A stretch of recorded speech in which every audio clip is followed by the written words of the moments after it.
Hello there, and welcome to Life Beyond Seen, where curiosity settles in like a warm blanket and science walks at a steadier pace so your thoughts can drift without rushing to keep up.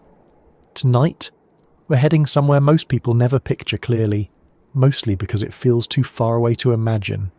It sits beneath the oceans, far below the sunlight, below the twilight, below even the midnight depths where most deep-sea creatures drift. It's a place so removed from everyday experience that it may as well belong to another world. This quiet region is called the Hadal Zone, and while the name might sound dramatic, it's simply the scientific label for the deepest trenches of our oceans, those narrow chasms carved into the seafloor where conditions become almost unthinkably extreme. But before we drift down through those layers, and before we talk about why humanity can't truly explore that region, the way we explore mountains or deserts or even space, I'd like to know something simple. Where are you listening from tonight? And what time is it for you right now? It's always a little grounding to remember that while we talk about the deepest places on Earth, you're sitting somewhere with a glowing screen, a stable floor beneath you, and an atmosphere that isn't trying to squeeze you into a piece of paper. If you find this kind of slow exploration comforting, or if you enjoy having something gentle to fall asleep to, I'd really appreciate it if you gave the video a like, maybe even subscribed, because it helps this sleepy corner of the internet reach more people who need a quieter moment. Now let's settle in and begin, not by plunging immediately into the deepest water, but by taking a small step back to see the whole picture.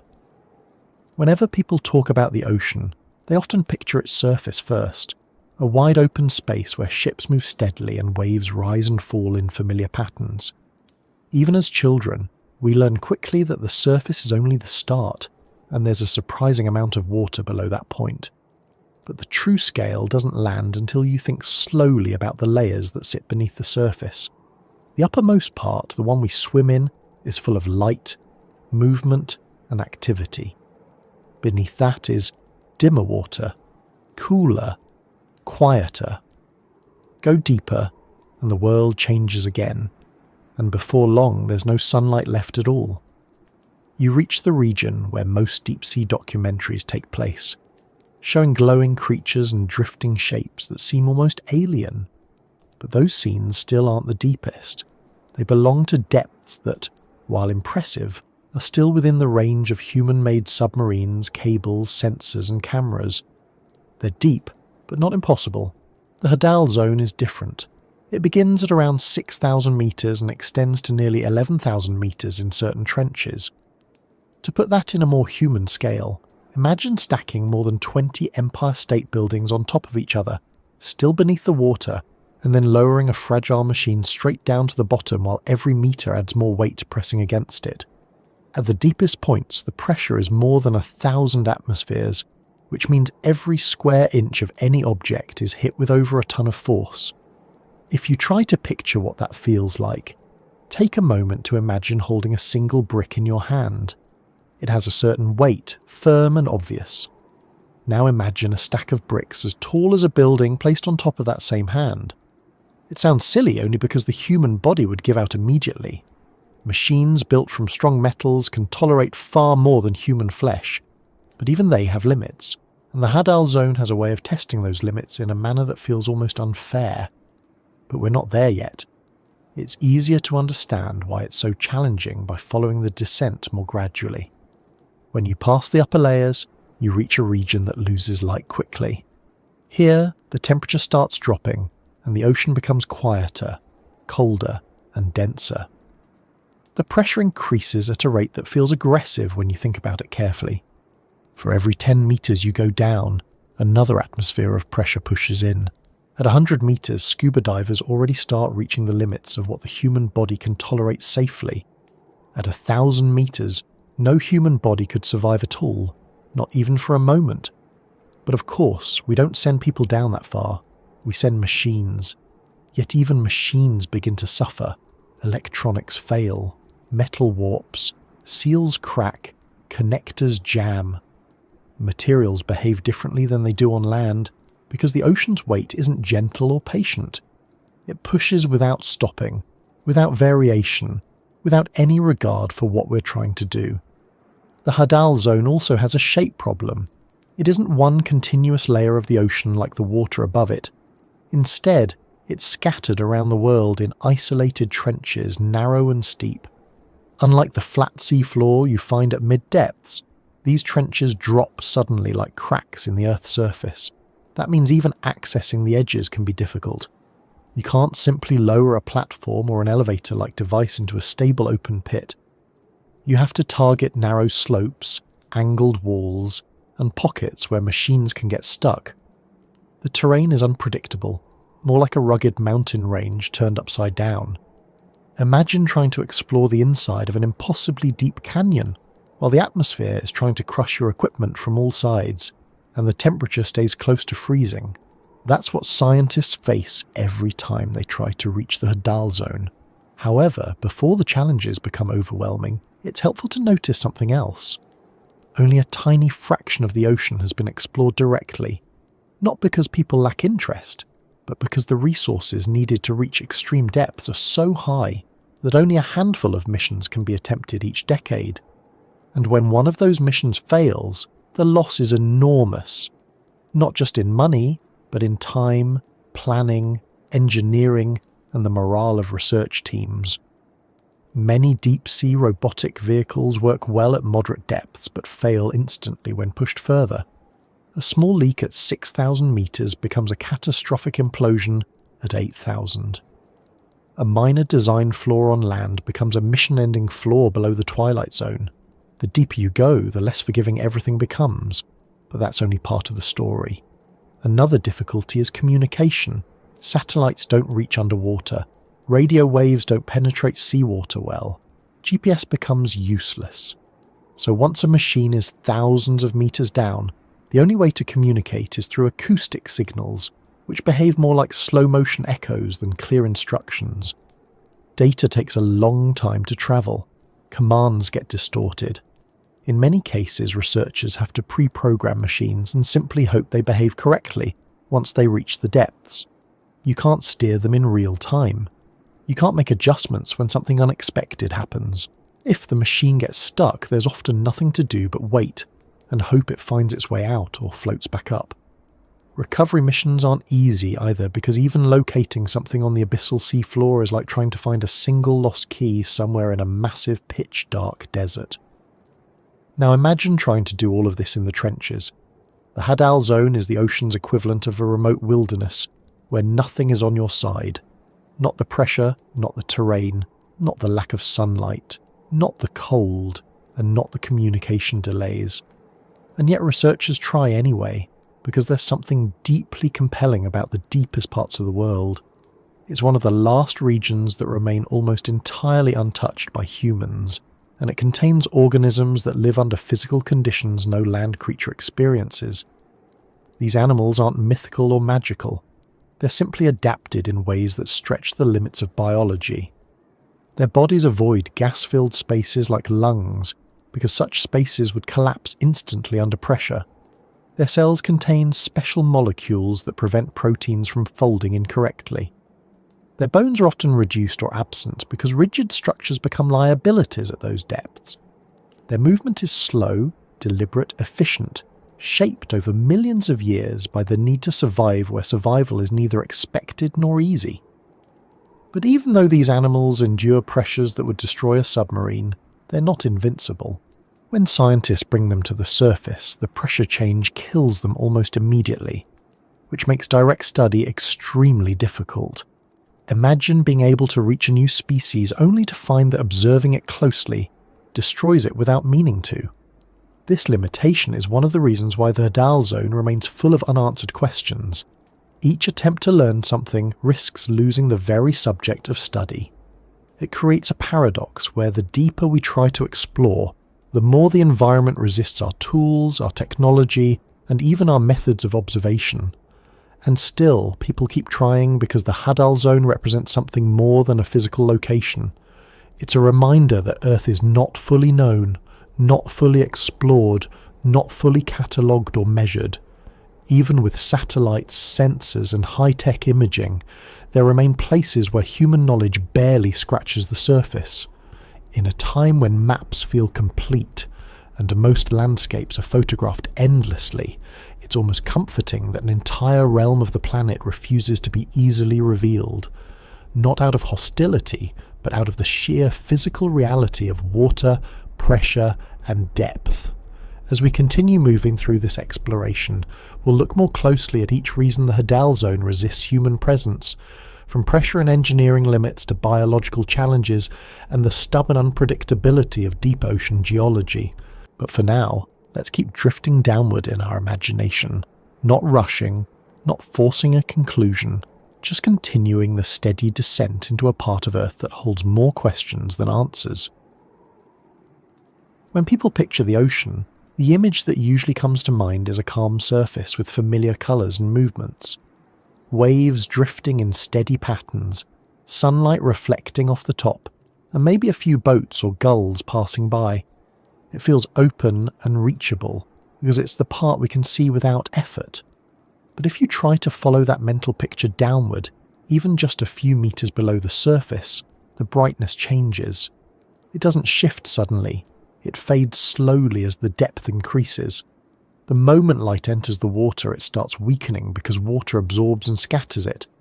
That means the farther you go down, the more it slips away, until eventually there's nothing left.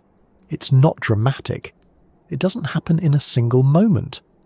Instead, the descent into darkness happens through a long stretch of diminishing colour and temperature. If you start near the surface during the day, sunlight feels normal. You can see fish, plants, and even the seafloor in shallow areas. But at 50 meters, the light becomes noticeably weaker. Shapes appear flatter and colours shift toward blue because red, orange and yellow wavelengths disappear first. Even though the ocean above you still seems bright when you look upward, everything else begins to lose definition. By 100 meters, the brightness becomes dim. You can no longer rely on the sun for visibility. It's not pitch black yet, but you can feel the difference as the surroundings take on a narrow range of colour, and the world becomes more subdued. At 200 meters, natural light continues to fade until it reaches a point where reading any kind of text or seeing fine detail without artificial illumination becomes impossible. Divers don't usually go this far without specialised equipment because the pressure and darkness create conditions the human body isn't built to handle. But machines can go farther. ROVs, submersibles and sensors continue downward without caring about sunlight. They don't need it. Still, even they record a consistent drop in visibility as the water grows darker with each passing meter. Eventually, around 1,000 meters down, the last usable traces of sunlight disappear for good. This region is what scientists call the midnight zone because sunlight never reaches it, even on the clearest days. At this point, the only light you'll see is the kind produced by organisms themselves. Bioluminescence is common in this region, because creatures here have evolved to create their own illumination for hunting, avoiding predators, attracting mates, and communicating. But even though that light exists, it's faint. It's not like flipping on a lamp. It's more like seeing a distant glow stick drifting through a vast room. Just enough brightness to give a sense of shape or motion, not enough to brighten the surroundings. As you continue descending beyond the midnight zone toward the Hadal depth range, the darkness becomes absolute. There are no shifting patterns from above, no fading rays, no colour left from the surface world. The ocean absorbs everything. A person looking out from a submersible window at those depths sees only the cone of the submersible's lights cutting into the black. Those lights reach only a small distance before the darkness swallows them. It isn't a dramatic emptiness. It's more like a consistent background with no variation, no horizon, no familiar cues. This darkness also comes with a temperature change. Water becomes colder the deeper you go until it stabilizes at just a few degrees above freezing. That cold temperature remains consistent because sunlight doesn't reach this far to warm anything. The entire environment is steady and unchanging, in a way that feels unlike anything on the surface. The cold doesn't fluctuate with seasons, weather, or time of day. It is always there, a constant factor. But the most challenging factor in this region isn't the lack of light or the low temperature, it's the pressure. While the darkness grows slowly and steadily, the pressure increases with a kind of relentless consistency. Every 10 meters adds another atmosphere of pressure. 1 atmosphere is what we feel at sea level. It's the pressure of the air on your skin right now. Humans are so used to it that we don't notice it at all. But once you go underwater, the pressure begins to build. At 20 meters, your body experiences triple the pressure you feel on land. Divers notice this because their ears, lungs, and equipment respond differently. At 100 meters, the pressure is around 11 atmospheres. Even specialized divers need training, gas mixtures, and equipment designed to handle it. At 1,000 meters, the pressure is around 100 atmospheres. Every square inch of anything at that depth experiences the equivalent of a car sitting on top of it. Machines built from metal alloys, thick composites, and pressure-resistant components start approaching their limits. The problem becomes more extreme as the depth increases. At 4,000 meters, the pressure is around 400 atmospheres. At 6,000 meters, which marks the beginning of the Hadal zone, it reaches around 600 atmospheres. And at the deepest known point on Earth, the Challenger Deep in the Mariana Trench, the pressure hits more than 1,000 atmospheres. That's more than 8 tons of pressure on every square inch. To imagine it more clearly, think about holding a bowling ball in your hand. It feels heavy but manageable. Now imagine stacking 100 bowling balls onto that same hand. Obviously, the idea is physically impossible. The human body would collapse long before that point. Even metal structures that seem strong on land can warp, crack, or implode under such force. Engineers spend years designing housings, windows, seals, and cables that can withstand these pressures. Even small imperfections, ones that wouldn't matter at all on the surface, become significant weaknesses in the deep ocean. But pressure doesn't just affect machines. It affects how fluids behave, how sound travels, and how organisms survive. Water becomes slightly denser and more stable as the pressure builds. Sound travels faster and over greater distances, which changes how communication works. Even chemical reactions inside living cells shift subtly, because molecules behave differently under such intense force. The foundations of biology adapt in ways that don't occur anywhere else on Earth. Many deep-sea creatures have developed bodies without air pockets, because internal gas cavities collapse under pressure. Fish found in the Hadal zone often lack swim bladders, the buoyancy organs that shallow water fish rely on. Instead, their bodies use specialized proteins, fats, and fluids that allow them to float or move without trapping air. Some organisms replace typical bone structures with cartilage or reduce skeletal components because rigid structures become risky. A rigid shape can fracture under pressure, whereas flexible tissue can survive better. One of the more surprising adjustments involves cell membranes. Under normal conditions at the surface, cell membranes need to remain flexible enough to function. They're made from fats and proteins that form stable, semi-fluid layers. But at Hadal pressures, those same membranes would stiffen too much unless organisms produce special molecules that act like built-in adjusters. These molecules help maintain the right amount of flexibility so that cells can operate correctly. Without those adaptations, life would fail quickly. As light fades and pressure grows, another issue emerges: navigation. Shallow water environments allow creatures to rely on visual cues, sunlight direction, temperature gradients, or features on the sea floor. But deep-sea animals must navigate without those cues. They use sound, vibrations, chemical signals, and sometimes electrical sensing. Even with these tools, distances become difficult to judge. What feels like a short movement may actually be long because there's no visual reference.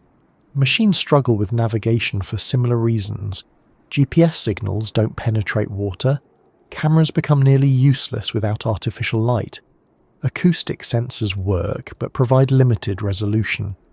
A submersible trying to move across the deep sea floor has to rely on sonar, inertial navigation, or other indirect tools. This makes it difficult to locate specific sites, paths, or objects. A slight drift can cause a vehicle to miss its intended target by hundreds of meters, especially in narrow trenches. Another complication comes from currents. Even in deep water where everything seems still, there are slow-moving currents that can push vehicles off course. These currents aren't strong by surface standards, but they can interfere with delicate maneuvering. At Hadal depths, even a subtle current becomes meaningful because vehicles have limited propulsion. Most deep-sea equipment isn't designed to fight strong movement. Instead, it's designed to withstand pressure. Balancing those two needs is tough. The changes in pressure also influence any equipment that relies on electronics. Deep-sea vehicles need thick pressure housings around batteries, cameras, computers, and sensors. These housings add weight and bulk. The heavier a machine becomes, the more buoyancy it needs. But adding buoyancy materials means adding objects that must resist crushing pressure. Engineers use specialized syntactic foams, materials filled with tiny hollow glass beads that resist implosion. But even these materials can crack at extreme depths if not manufactured precisely. Cables used to lower or retrieve equipment also face challenges. They must be strong enough to handle the weight of the vehicle, but flexible enough to coil and uncoil during deployment. At the same time, they cannot collapse under pressure. A cable thick enough to survive deep pressure might be too heavy to lift effectively. A lighter cable might fail at the critical point. These kinds of design trade-offs make Hadal exploration difficult. Every choice affects another choice. Even if a machine reaches the correct depth successfully, gathering data becomes its own struggle. Cameras record only what appears within their narrow field of artificial light. Microphones pick up sounds, but sound travels so efficiently in deep water that echoes become confusing. Sampling devices must avoid contamination from other layers of the ocean. The sample taken at 10,000 meters can't simply be pulled to the surface, because pressure changes might destroy it. Engineers sometimes build pressure-preserving containers that lock in samples at depth, so their structure doesn't collapse when returning to the surface. But these containers are complex and prone to failure. As light disappears, biological activity changes too. Many Hadal creatures rely on sinking organic material from above. When animals die in shallower waters, their bodies drift downward over weeks or months, slowly decomposing as they fall. By the time they reach Hadal depths, most of the material has been consumed or broken down. The organisms that survive at the bottom must rely on sparse supplies. This scarcity forces them to use energy carefully. Slow movement, slow metabolism, and long lifespans become common strategies. They can't afford wastefulness. Every calorie matters. This environment shapes everything from the smallest microbe to the largest predator. Even bacteria behave differently under pressure. They use chemical pathways tailored to the deep ocean, producing enzymes that operate effectively at near-freezing temperatures.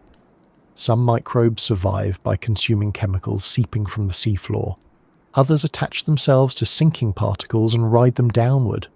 All of these adaptations reveal how profoundly the deep ocean influences life. Descending through the dimming layers also reveals how quiet the deep sea becomes. Sound travels well at depth, but background noise drops significantly. There are no waves crashing, no storms rumbling, no wind pushing across the water. The only sounds are the movement of creatures, the occasional rumble of geological activity, and the distant vibrations that travel from far-off events. A submersible's engines sound surprisingly loud because the environment itself is so calm. But even then, the noise feels contained, swallowed by the surrounding water. Despite the darkness, the pressure, and the limited food supply, life does exist here. It adapts to conditions that appear unlivable. But the combination of fading light and rising pressure limits what can survive. And that limitation carries over into human exploration. Machines that work well at moderate depths fail here. Sensors that function on the surface become unreliable. Even the data we receive must be interpreted carefully because direct observation is so restricted. As one moves deeper, the environment continues to change and the challenges stack up. There isn't a single barrier that prevents easy exploration. It's the combination of many factors working together. Light fading is one problem. Pressure increasing is another. Temperature, navigation, biology, material science, and communication add more layers. By the time you reach the Hadal zone, you aren't facing one issue. You're facing all of them at once. That's why even simple tasks such as taking a measurement or retrieving a sample become complicated. Yet the limitations don't discourage exploration entirely. Instead, they set the stage for understanding the deeper reasons why the Hadal zone remains out of reach for most technology. As we continue moving through this topic, each factor contributes to the broader picture of why these depths remain so rarely visited, and why each attempt requires more planning, resources, and caution than any other environment on Earth. When most people try to picture the ocean floor, the first image that comes to mind is usually a flat sandy surface, stretching out in all directions like a calm underwater desert. That picture isn't entirely wrong for certain shallow regions, but it stops being accurate once you move into the deeper parts of the world's oceans. The deep sea isn't flat, it isn't simple, it isn't one continuous surface. Instead, it holds a landscape built from features as complex and varied as mountain ranges on land. The deeper you go, the more unusual these structures become. They aren't shaped by wind or erosion like they are on land. They're shaped by pressure, temperature, sediments, tectonic forces, and the slow movement of Earth's crust. If you could step back and see the deep ocean floor as a whole, you'd find an environment that looks more like a mismatched collection of geological surprises than a single surface.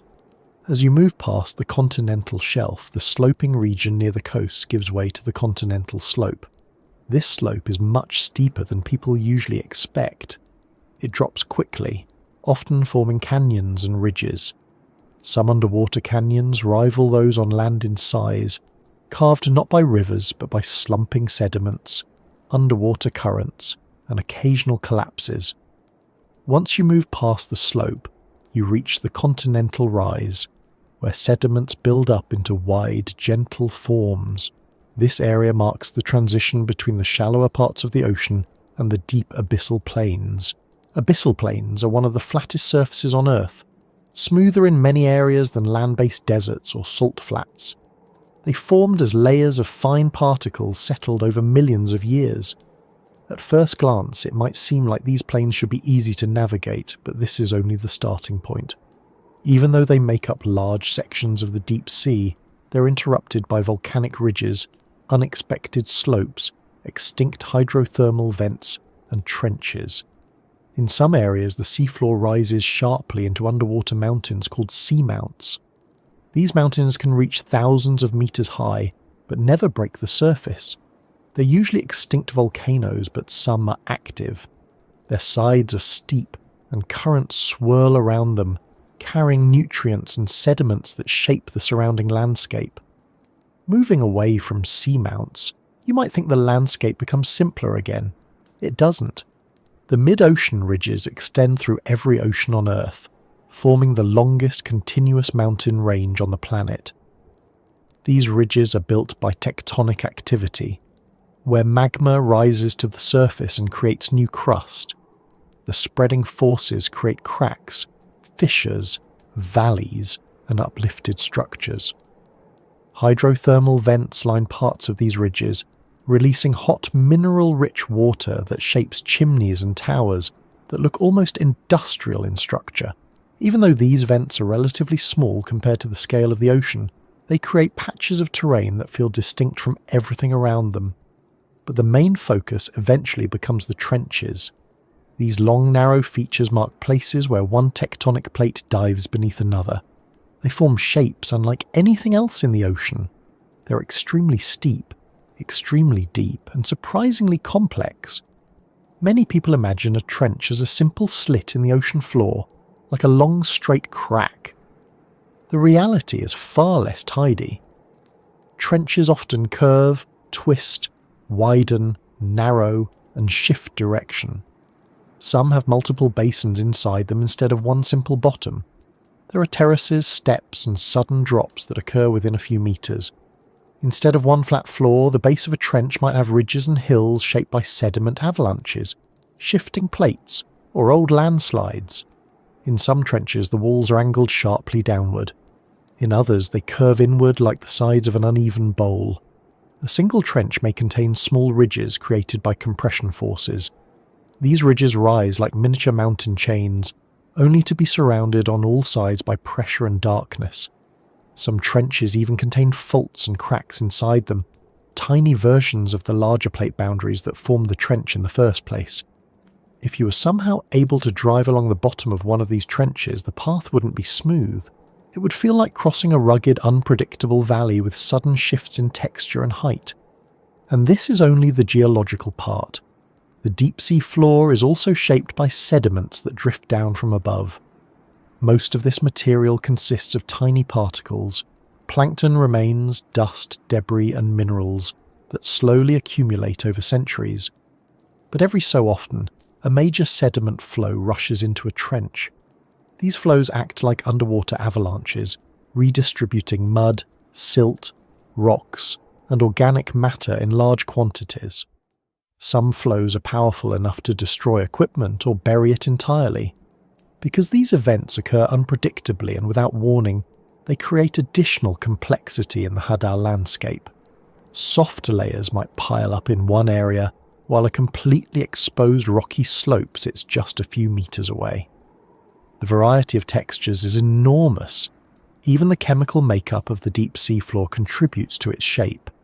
Minerals dissolved in seawater precipitate out over time, forming crusts on rocks, or creating unusual formations. In areas near volcanic activity, minerals from hydrothermal vents accumulate and build structures that can grow several meters tall. These structures are porous and brittle, and can crumble easily under pressure or movement. As they collapse or shift, they add irregular debris to the surrounding terrain, creating slopes that aren't stable, and surfaces that break apart when disturbed.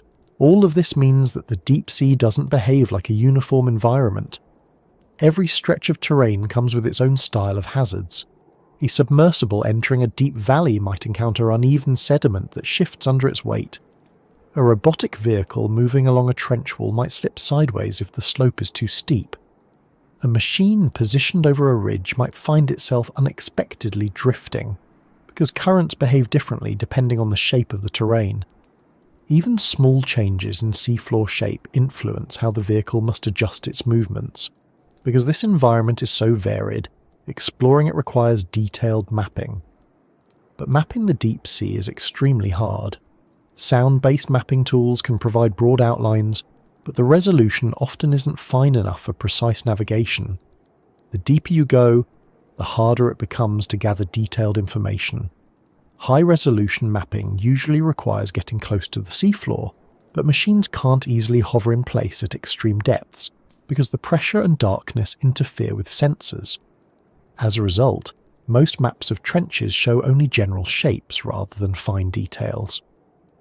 Engineers know what the terrain looks like in broad terms, but they can't predict the small features that often make or break a deep-sea mission. The architecture of the deep sea also includes chemical gradients and temperature differences that shape where life can exist.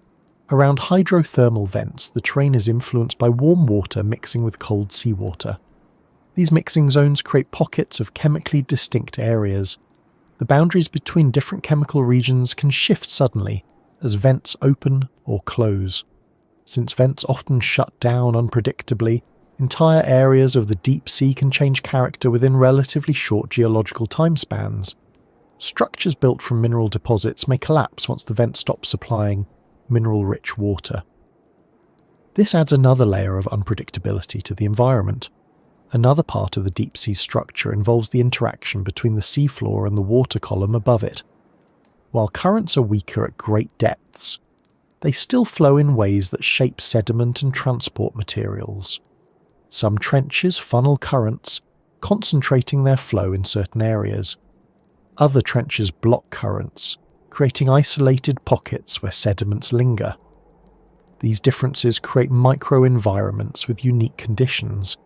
Some species thrive in one pocket but not another because of subtle variations in sediment type, oxygen level, or organic material.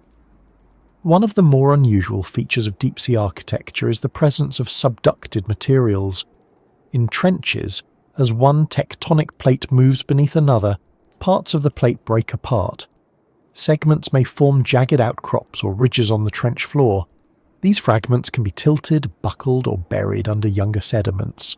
They can create obstacles for machines and serve as hiding places for organisms. Some of the deepest rock samples ever retrieved from the ocean come from these areas, showing that geological activity remains active even at extreme depths. In addition to the geological variations, biological structures also influence the landscape. Tube worms near vents grow in clusters that create barriers. Colonies of microorganisms form mats over sediments. Burrows from deep-sea organisms reshape sediment patterns. Even though life is sparse compared to shallow waters, the organisms that do exist have a noticeable impact on the terrain. A patch of biological activity might stabilize sediment in one place while loosening it in another. The architecture of the deep sea also changes over time. The movement of tectonic plates constantly reshapes the sea floor. New ridges rise while old ones erode. Trenches shift slightly in direction as the plates beneath them move. Sediment layers accumulate unevenly, altering the contour of the seafloor. These changes occur slowly by human standards but steadily on geological scales. Any map drawn today might be less accurate in a century, not because the terrain changes dramatically, but because even small shifts matter when dealing with an environment where precision determines success. From an engineering standpoint, this irregularity makes building equipment incredibly difficult.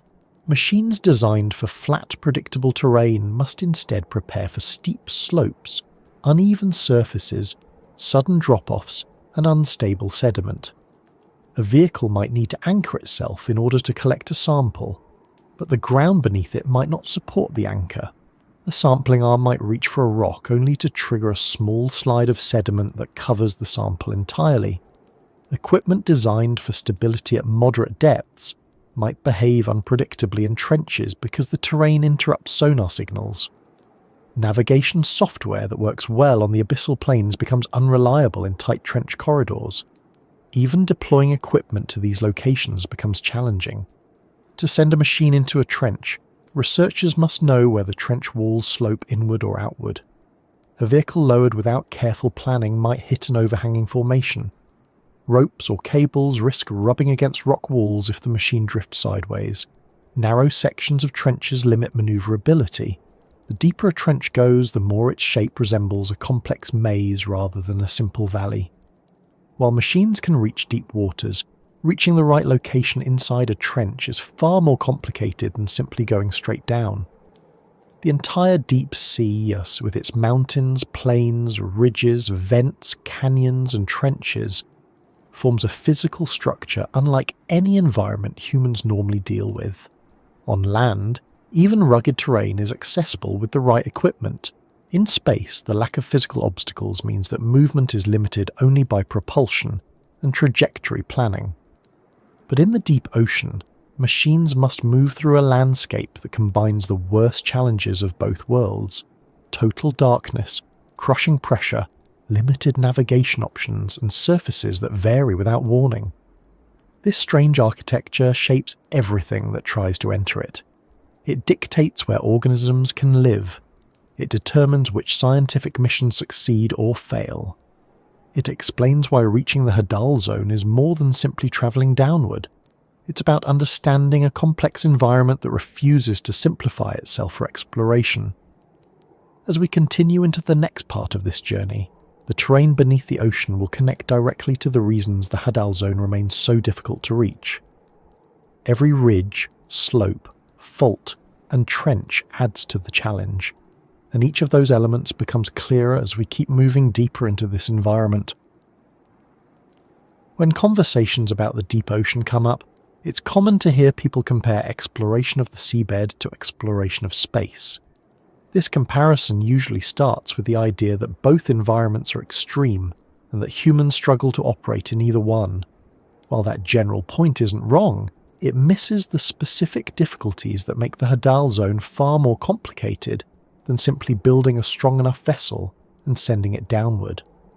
The Hadal zone doesn't challenge explorers with a single obstacle. It challenges them with nearly every category of environmental limit at the same time. Each individual problem might be manageable, but together they create a barrier that only a handful of missions have ever crossed successfully. Pressure is usually the first factor people mention, and for good reason. At the deepest trenches, the pressure becomes more than 1,000 times higher than the pressure humans experience at sea level. Building a vessel that can resist that force requires materials and engineering principles that approach the limits of what current technology can handle. But pressure alone isn't the full story. Engineers can build thick pressure hulls using titanium, steel, or specialized composites. These materials resist collapse well enough when manufactured correctly, but constructing a pressure-resistant structure isn't the end of the challenge. It's only the starting point. The moment a vehicle becomes capable of resisting extreme pressure, it becomes heavier. The heavier it becomes, the more buoyancy it needs. Deep-sea vehicles rely on syntactic foam for buoyancy, which is filled with millions of tiny hollow spheres that resist being crushed. But as the depth increases, even syntactic foam must become thicker and stronger. This adds weight, which requires more foam, which adds more weight, and the cycle continues. Engineers must constantly balance strength and buoyancy so the vehicle remains functional. If it becomes too heavy, it won't rise back to the surface. If it becomes too light, it won't descend efficiently. The margin for error is extremely narrow. Designing a vessel that can withstand pressure also affects how internal systems operate. Electronics inside the pressure hull must remain dry and undistorted by pressure. Wiring, batteries, and communication devices must fit inside a limited space, which grows smaller as walls become thicker. Even minor changes in the shape or thickness of the hull influence how much equipment can be included. Engineers often have to remove instruments or reduce sampling capacity simply to make the design viable. As a result, deep-sea vehicles capable of reaching Hadal depths usually carry fewer scientific instruments compared to those used at moderate depths. Another challenge involves temperature. Even though the deep ocean stays just above freezing, the combination of extreme cold and immense pressure affects materials in unusual ways. Metals contract, seals become stiff, lubricants thicken, and electrical components behave differently. Engineers must choose materials that remain stable under these conditions, but no material is perfect. Some crack at certain temperatures, others deform after repeated exposure to high pressure. A vehicle might complete one dive successfully but fail on the second because the cumulative stress weakens a component. Communication is another serious limitation. Deep-sea vehicles can't rely on radio signals, GPS, or satellite links. Water blocks these signals almost completely. At Hadal depths, the only feasible method of communication is acoustic signalling. Acoustic messages travel slowly, often distorted by the water and the terrain. The deeper the vehicle goes, the more interference it encounters. Researchers on the surface must send instructions carefully, waiting several seconds to see whether the vehicle responds. In many cases, the delay becomes long enough that real-time control becomes impossible. As a result, vehicles must operate autonomously or follow pre-programmed routes. If something goes wrong, the operators cannot correct it immediately. Navigation becomes another complication. The Hadal zone is not an open, flat expanse. It's a collection of narrow trenches, sloping walls, irregular valleys, and unexpected ridges. Navigation systems that rely on sonar must process data in real time, but sonar only reveals part of the environment. Sometimes a vehicle receives a distorted signal and misinterprets the shape of the terrain. This can cause a submersible to drift into a slope or fail to detect a drop-off. Because the environment is so dark and sonar resolution decreases with distance, a vehicle might not detect an obstacle until it is too late. Even slight collisions at that depth can damage sensors or crack buoyancy materials. Currents contribute to the difficulty. Although deep-sea currents are slower than surface currents, they still exert force on vehicles. A slow current in the Hadal zone can push a machine off its intended path, especially in narrow trenches where the shape of the walls funnels water in complex ways. Vehicles must compensate for this movement using propulsion systems, but thrusters lose efficiency under high pressure. They also consume energy quickly and battery power is limited. Engineers must estimate how much propulsion will be needed and design the energy system accordingly. If the currents are stronger than expected, the vehicle may fail to reach its target or expend too much energy trying to stay on course. Energy management is another issue. At great depths, vehicles must carry all the energy they will use during the mission. Solar power is impossible. Tethering the vehicle to a ship with a power cable introduces the risk of snagging the cable on terrain features. Batteries must provide enough power for propulsion, lights, cameras, sensors, and sampling equipment. Using more energy for lights leaves less for propulsion. Using more for propulsion leaves less for sensors. Engineers must distribute the energy carefully to ensure the vehicle can complete the entire mission and return to the surface. Sampling presents additional problems. Collecting samples from the Hadal zone isn't as simple as grabbing a handful of sediment and bringing it up. Pressure at those depths keeps biological and chemical components stable. The moment a sample begins rising, the pressure decreases. This can destroy its structure, change its chemical composition, or kill organisms that cannot survive at surface pressure. To address this, researchers sometimes use pressure-retaining containers that lock at depth and preserve the sample's condition during recovery. But these containers are complex and prone to mechanical issues.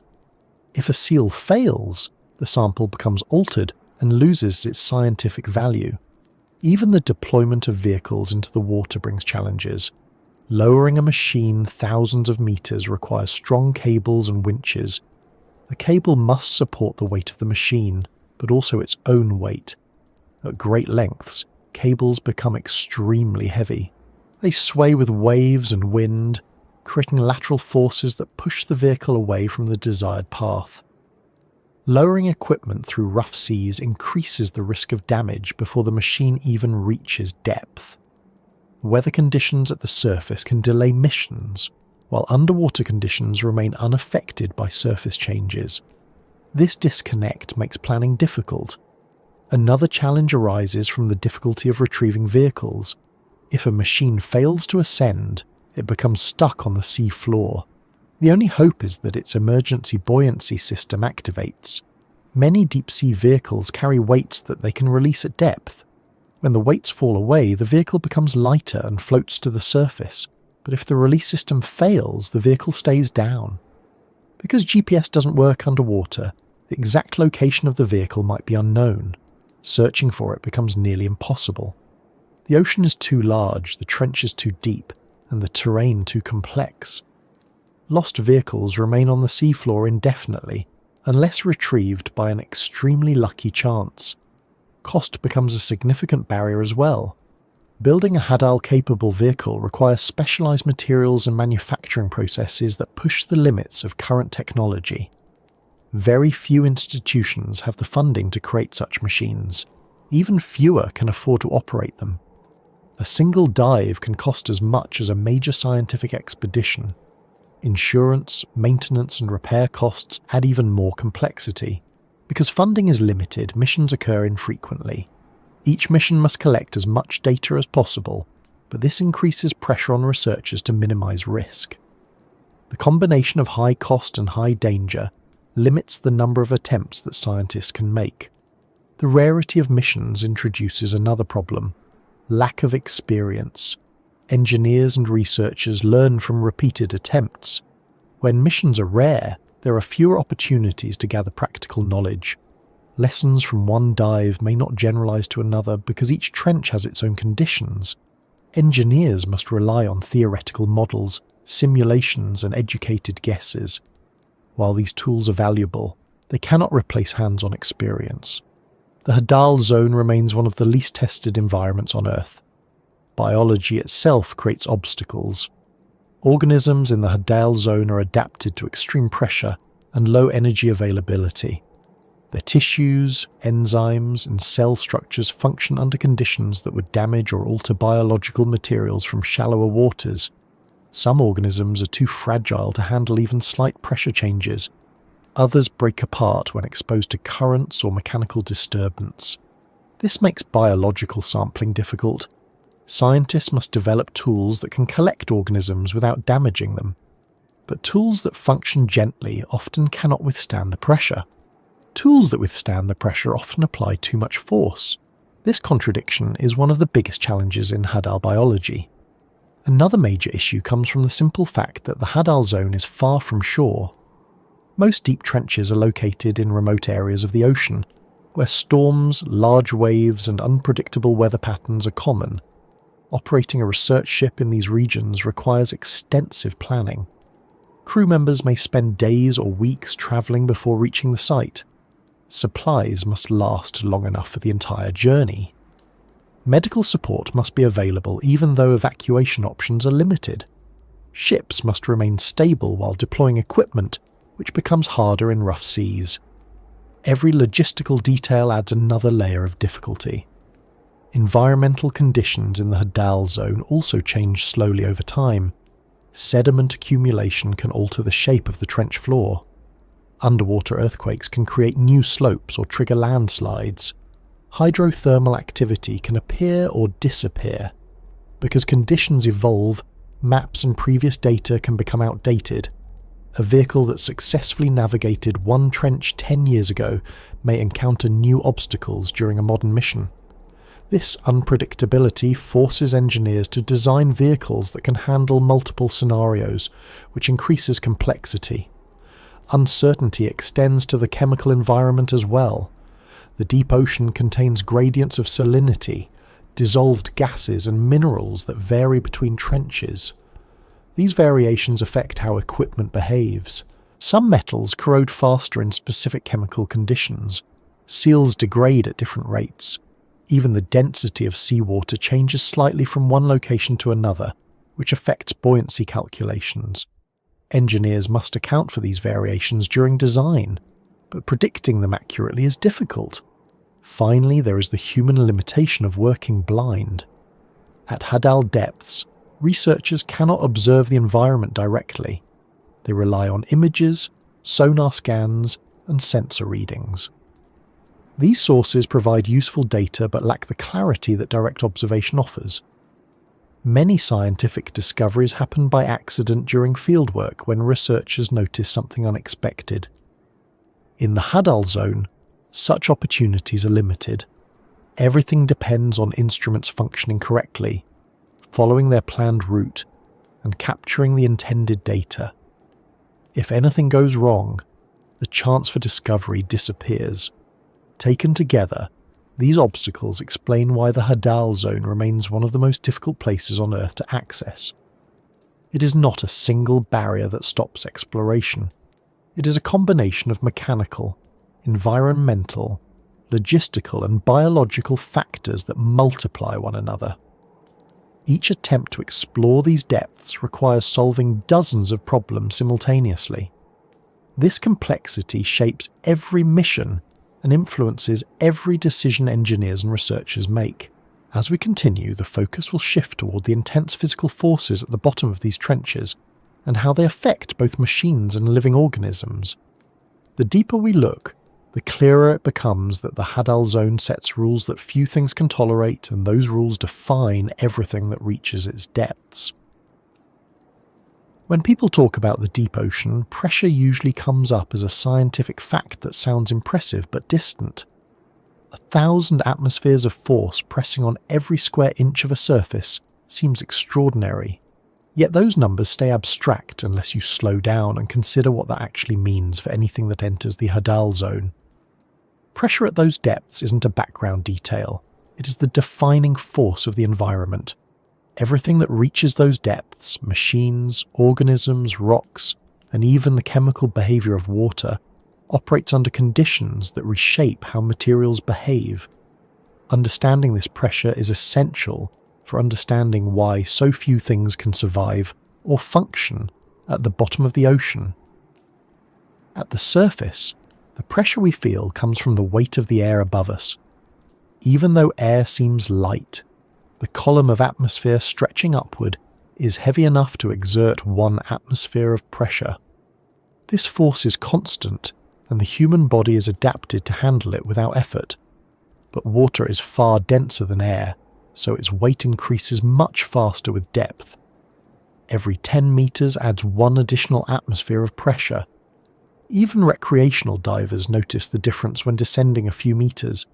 Their ears feel the change, their equipment feels the change, and the surrounding water grows heavier.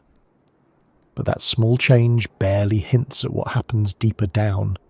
At 100 meters, the pressure reaches around 11 atmospheres. At 300 meters, it rises to more than 30 atmospheres. As the descent continues, the numbers grow more quickly than the human mind can easily track. By the time you reach 6,000 meters, the start of the Hadal zone, the pressure has risen to around 600 atmospheres. That's 600 times the pressure at sea level, and the deepest trenches nearly double that again. The environment becomes a continuous force applying itself to every direction equally, pressing inward with no relief. This force affects everything. Even the water itself changes. Under extreme pressure, water molecules pack more tightly together than they do near the surface, altering density and the way sound moves through the environment. Sound travels faster because the molecules are closer together. This means noise from underwater earthquakes, distant ships, and even natural activity can travel long distances without weakening much. But for machines that rely on acoustic signals, this additional speed changes how the signals reflect off surfaces or scatter in the terrain. Materials behave differently as well. A thick steel sphere that would easily support heavy loads on the surface might buckle at depth. The walls of a Hadal submersible must be thick enough to resist crushing, but shaped precisely to distribute pressure evenly. Even a slight irregularity can create a weak point. Under normal conditions, a small imperfection might go unnoticed. At Hadal depths, that same imperfection can cause catastrophic failure. Engineers often examine each piece of equipment under microscopes, scanning for tiny cracks or inconsistencies that would be irrelevant in everyday use but dangerous in deep-sea missions. The process of building a pressure-resistant vehicle involves more than choosing the right material. Engineers must shape the material correctly, weld it carefully, and test it repeatedly. Many pressure-resistant vessels rely on spherical or cylindrical shapes because these distribute force evenly. Flat surfaces weaken under pressure because they create points where force focuses. Even windows must be shaped in specific ways to prevent pressure from causing fractures. Transparent materials strong enough to handle Hadal depths are extremely limited. Most crewed submersibles use very small windows, or none at all, relying instead on cameras because the engineering challenges increase dramatically with window size. Even with the best design, the vehicle still faces stress simply by existing at that depth. Pressure doesn't occur gradually in the sense that the machine settles into a resting state. It continues pressing every moment. Components compressed under pressure store potential energy. When the vehicle rises and pressure decreases, that energy releases, which can cause movement or deformation. Engineers must design equipment to withstand not only the intense compression at depth, but also the expansion that occurs during ascent. Repeated dives stress materials in different ways, and over time, even the strongest equipment may weaken. Living organisms face these pressures differently. Instead of resisting the environment with rigid structures, they adapt their bodies to function within it. Many deep-sea creatures avoid gas-filled organs entirely. Fish in shallow waters often rely on swim bladders to control buoyancy, but such organs would collapse instantly in the Hadal zone. Creatures that live at these depths typically lack rigid air pockets. Their bodies store buoyancy through fats, specialized molecules, and careful balancing of internal fluids. Their tissues adjust to pressure naturally because everything inside them remains at equilibrium with the external environment. Cells must also adapt. The fluid inside a cell behaves differently at extreme pressure. Proteins, the molecules responsible for nearly every cellular task, risk folding incorrectly. When this happens, the proteins lose their function, and the organism cannot survive. To compensate, Hadal organisms produce stabilizing molecules that prevent protein deformation. These molecules help maintain normal biological processes even under compression. Without them, critical processes such as metabolism and cell division would break down. The membranes surrounding cells also require adaptation. A membrane must remain flexible enough for nutrients and signals to pass through, but strong enough to maintain its structure. Under high pressure, membranes tend to become more rigid. Hadal organisms counter this by adjusting the composition of their membranes, adding molecules that keep them at the proper consistency. These adjustments allow the organisms to function at pressures that would kill most life on the surface.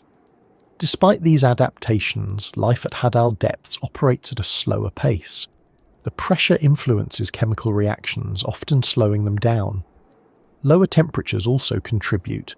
Many deep-sea processes occur gradually because the conditions don't support fast or energy-intensive activity. This affects how organisms grow, move, and interact with their environment. Predators in these depths don't chase prey with speed. They rely on careful, efficient movement. Prey species often move slowly because energy conservation becomes essential. The crushing weight of the environment influences everything from behavior to lifespan. Pressure also affects the chemistry of the seafloor. In some cases, it stabilizes minerals that would break down at shallower depths. In other cases, it forces molecules into arrangements that don't occur on land. Certain chemical reactions only happen under high pressure, making the Hadal zone a unique laboratory for understanding Earth's geology and biochemistry. The shape of the trenches, the movement of tectonic plates, and the behavior of sediments are all influenced by the immense force pressing down from above. Even rock structures deep below the sediment layers experience stress from the weight of the water column. Machines that attempt to operate in this environment must account for every aspect of this pressure. Seals, bolts, joints, gears, and even adhesives behave differently. Lubricants thicken, making moving parts slow or unresponsive. Electronics generate heat, but heat disperses differently at those depths. If a circuit overheats, repairing it becomes impossible until the vehicle returns to the surface. Engineers must design systems that function reliably despite these unusual constraints. One of the most dramatic effects of pressure is the potential for implosion.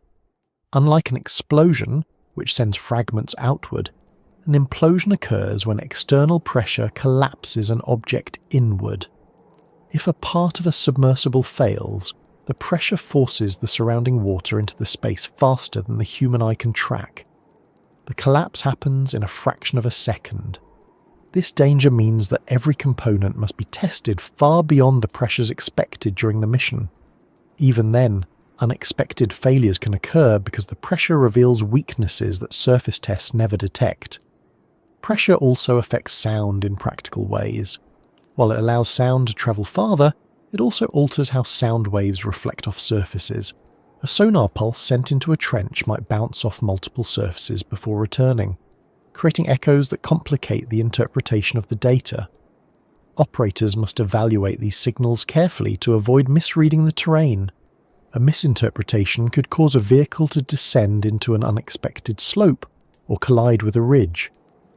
Because visibility is minimal, sonar becomes the main method of seeing the environment, and pressure affects its accuracy.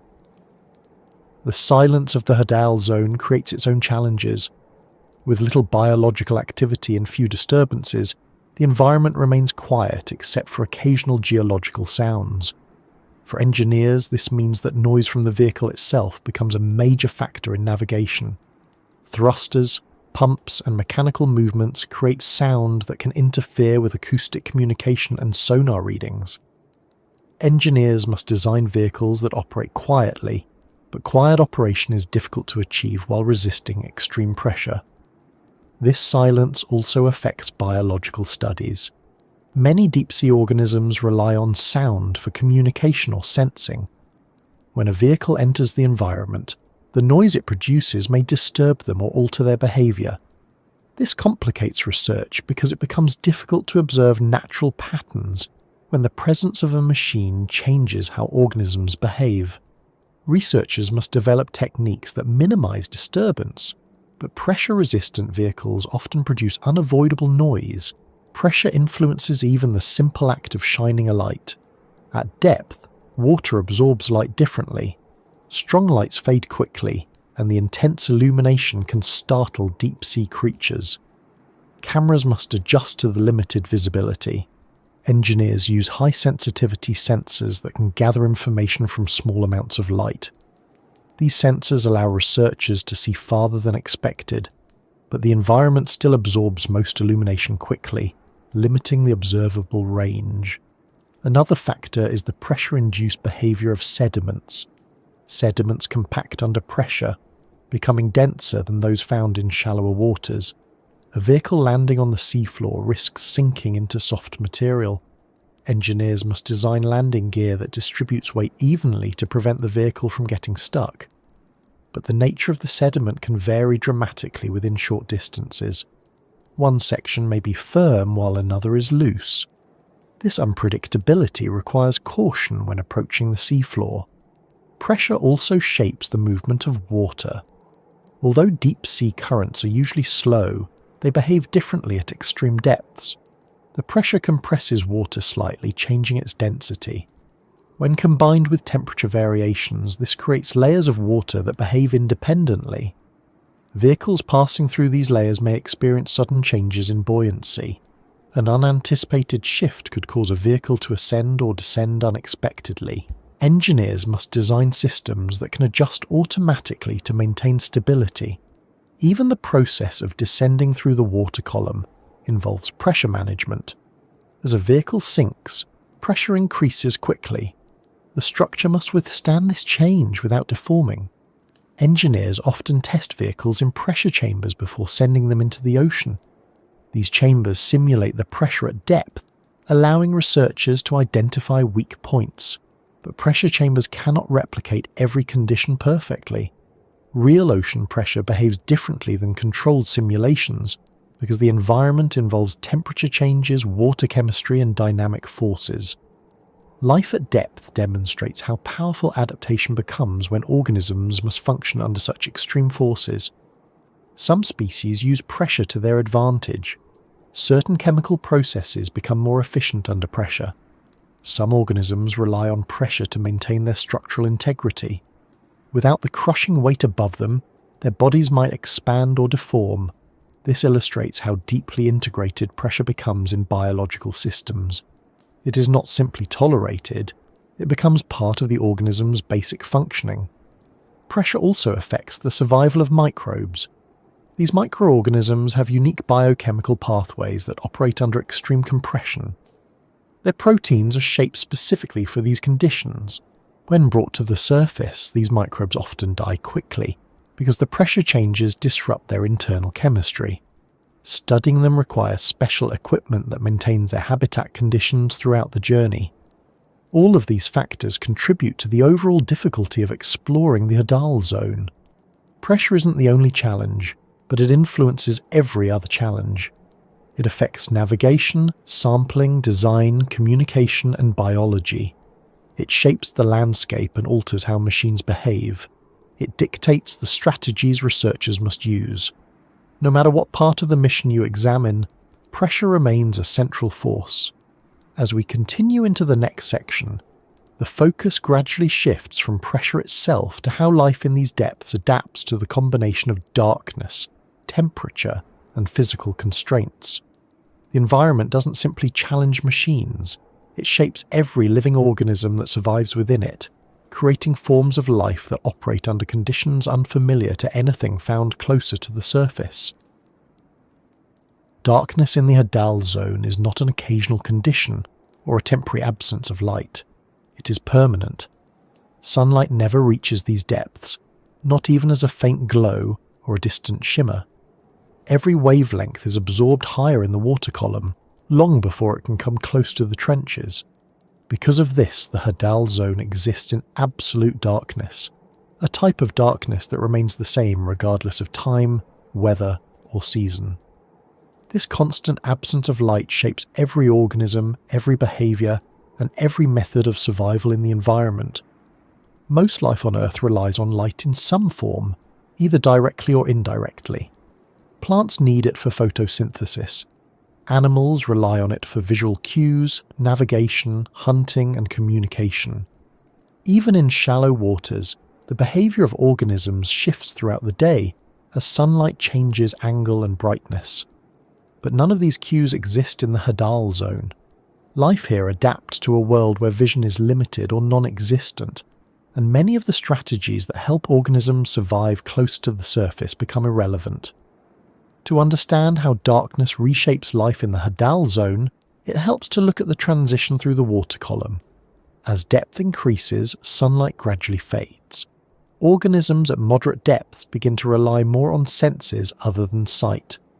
Bioluminescence appears in the midwater as a tool for communication or attraction, but by the time you reach 1,000 meters, sunlight is gone completely. Beyond that point, every organism exists in an environment where the only visible light comes from the organisms themselves, or from human intrusion through deep-sea vehicles. In shallower waters, visual systems are precise and varied. Eyes adjust to light levels, detect colour, perceive movement, and help animals track their surroundings. In contrast, eyes in Hadal species often become greatly reduced or absent. Maintaining complex visual organs takes energy, and in an environment with no light, that energy provides no benefit. Natural selection tends to favour traits that support survival, and in this case, the absence of light makes vision unnecessary. As a result, many Hadal creatures either lose their eyes entirely or retain simple light-detecting structures that have limited function. Some organisms retain eyes, but modify them to pick up faint glows. These glows can come from bioluminescent organisms drifting nearby, or from chemicals reacting in slow decay processes. The eyes aren't looking for shapes or movement in the way surface creatures do. Instead, they focus on minimal changes in the environment that might indicate food, danger, or the presence of other organisms. In many cases, these eyes are oversized relative to the organism's body, not for sharp vision, but for maximizing sensitivity to any available light at all. The absence of sunlight also affects coloration. Many Hadal creatures appear pale, translucent, or uniformly dark when viewed under artificial light. Because no natural light reaches them, coloration serves little purpose. Bright colours, complex patterns, and camouflage methods based on visible cues offer no advantage. Instead, biological materials that make up skin, scales, or shells reflect their natural chemical composition without additional pigments. This often results in animals that appear plain when compared to their shallow water counterparts. While vision loses importance, other senses become more valuable. Sound travels efficiently in deep water, and many organisms adapt to detect vibrations rather than light. Sensory structures along their bodies pick up pressure waves from movement nearby. These cues help them identify potential prey or predators without relying on vision. Chemical signals also become important tools for navigation and communication. Some Hadal organisms track faint chemical trails left by decaying matter or other animals. Even minute differences in chemical concentration can guide them toward food sources in an environment where meals are infrequent. Darkness also influences behaviour patterns. In shallow waters, daily cycles of sunrise and sunset shape feeding, migration, and reproduction. In the Hadal zone, there is no day-night cycle. Conditions remain constant throughout the year. Organisms develop behaviours independent of any external rhythm. Their activity patterns drift based on internal rhythms, food availability, or environmental cues like temperature shifts or water movement caused by deeper currents. Without external cues, These behaviours become adaptable and slow-paced, designed for conserving energy. Because food is scarce, Hadal organisms adopt strategies that minimise energy use. Movement tends to be slow and deliberate. Many species wait for food to drift toward them, rather than actively searching for it. Predators often rely on ambush strategies, reacting only when prey comes close enough to detect through vibrations or chemical signals. Darkness forces organisms to rely on efficiency, and every movement becomes a calculated action. Some organisms produce their own light through bioluminescence, although this is less common in the Hadal zone than in midwater regions. Bioluminescence in the Hadal zone tends to be functional rather than decorative. It may help lure prey, deter predators, or signal to members of the same species. The mechanisms vary. Some animals store chemical compounds in their tissues that produce light when mixed. Others rely on symbiotic bacteria that emit light as a natural byproduct of their metabolism. This light, however, is not bright enough to illuminate the environment. It serves narrow, specific purposes and usually appears as brief flashes or small points. Darkness also affects the structure of ecosystems. Without light, photosynthesis cannot occur. This means that all energy entering the Hadal zone comes from above, either as organic particles drifting down from surface waters or as occasional larger food falls like dead fish or marine mammals. The lack of sunlight forces Hadal food webs to rely on resources that arrive unpredictably and slowly. Microbes break down organic material, forming the base of the food chain. Larger organisms feed on these microbes or on particles suspended in the water. Predators feed on smaller organisms that have adapted to the low-energy environment. The darkness shapes biological strategies at every level. Microbes use enzymes that function effectively under low-energy conditions. They process chemicals found in sediments, sometimes relying on reactions that only occur under high pressure. These microbes form large mats or colonies that grow slowly but consistently. Larger organisms graze on these mats, moving from one patch to another in search of new feeding grounds. Some Hadal species rely on scavenging. When a dead organism from higher in the water column sinks to the Hadal zone, it becomes a rare feast. Scavengers gather quickly, using chemical cues to locate the food source. Their feeding strategies must be efficient because the opportunity may not come again for months or years. The darkness ensures that food cues travel farther through chemical diffusion, helping scavengers locate food without relying on visual signals. The darkness also influences reproduction. Many species rely on chemical signals rather than visual displays to attract mates. Some release clouds of gametes into the water, allowing fertilization to occur through chance encounters. Others use low-energy strategies that require minimal movement. Carrying eggs or young can be challenging due to the limited availability of food. So many species develop methods that minimize the need for parental care. Darkness even affects how organisms develop structurally. In a world without light, there is no need for pigments that protect against UV radiation. There is no need for visual markings that warn predators or attract mates. Many organisms allocate resources differently. Instead of spending energy on colour or vision, they invest in pressure-resistant tissues, sensory structures for detecting chemical signals, or metabolic systems that operate efficiently at low temperatures. The physiology of Hadal organisms shows subtle but important changes compared to shallow water species. Their muscles often contain lower densities of fast-twitch fibres because they rarely need strong bursts of movement. Their bones, if present, contain materials that remain stable under pressure. Many have flexible bodies that compress slightly under pressure, adapting to the environment rather than resisting it. This flexibility allows them to maintain internal equilibrium. Pressure and darkness together influence brain structure. Because visual processing requires significant energy, organisms in the Hadal zone often have reduced visual centers. Instead, their brains allocate more resources to processing chemical and mechanical cues. This redistribution of function allows them to survive despite the limited availability of food. Darkness also contributes to the structure of the seafloor community.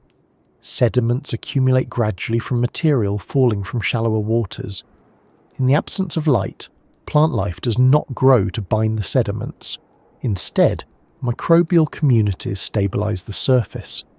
Their slow, steady activity creates a thin layer of biological material that shapes the distribution of nutrients.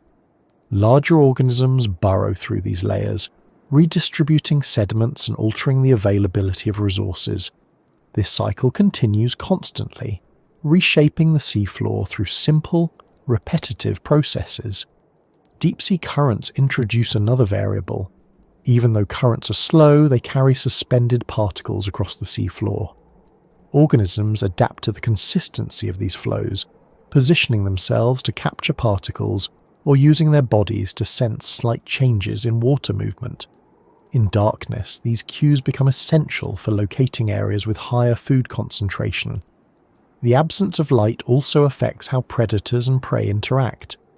Without visual stealth or camouflage, many predators rely on sudden bursts of movement triggered by mechanical cues.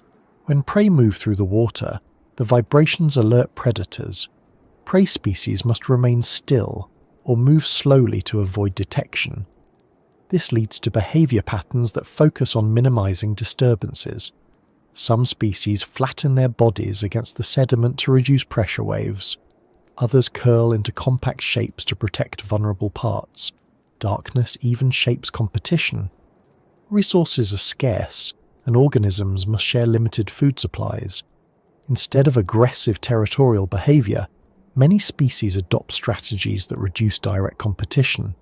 They spread out across the seafloor or occupy slightly different ecological niches. Some focus on suspended particles, while others feed directly on sediment. This partitioning of resources reduces conflict and allows multiple species to coexist. The long-term impact of darkness extends to the evolutionary history of the species that inhabit the Hadal zone.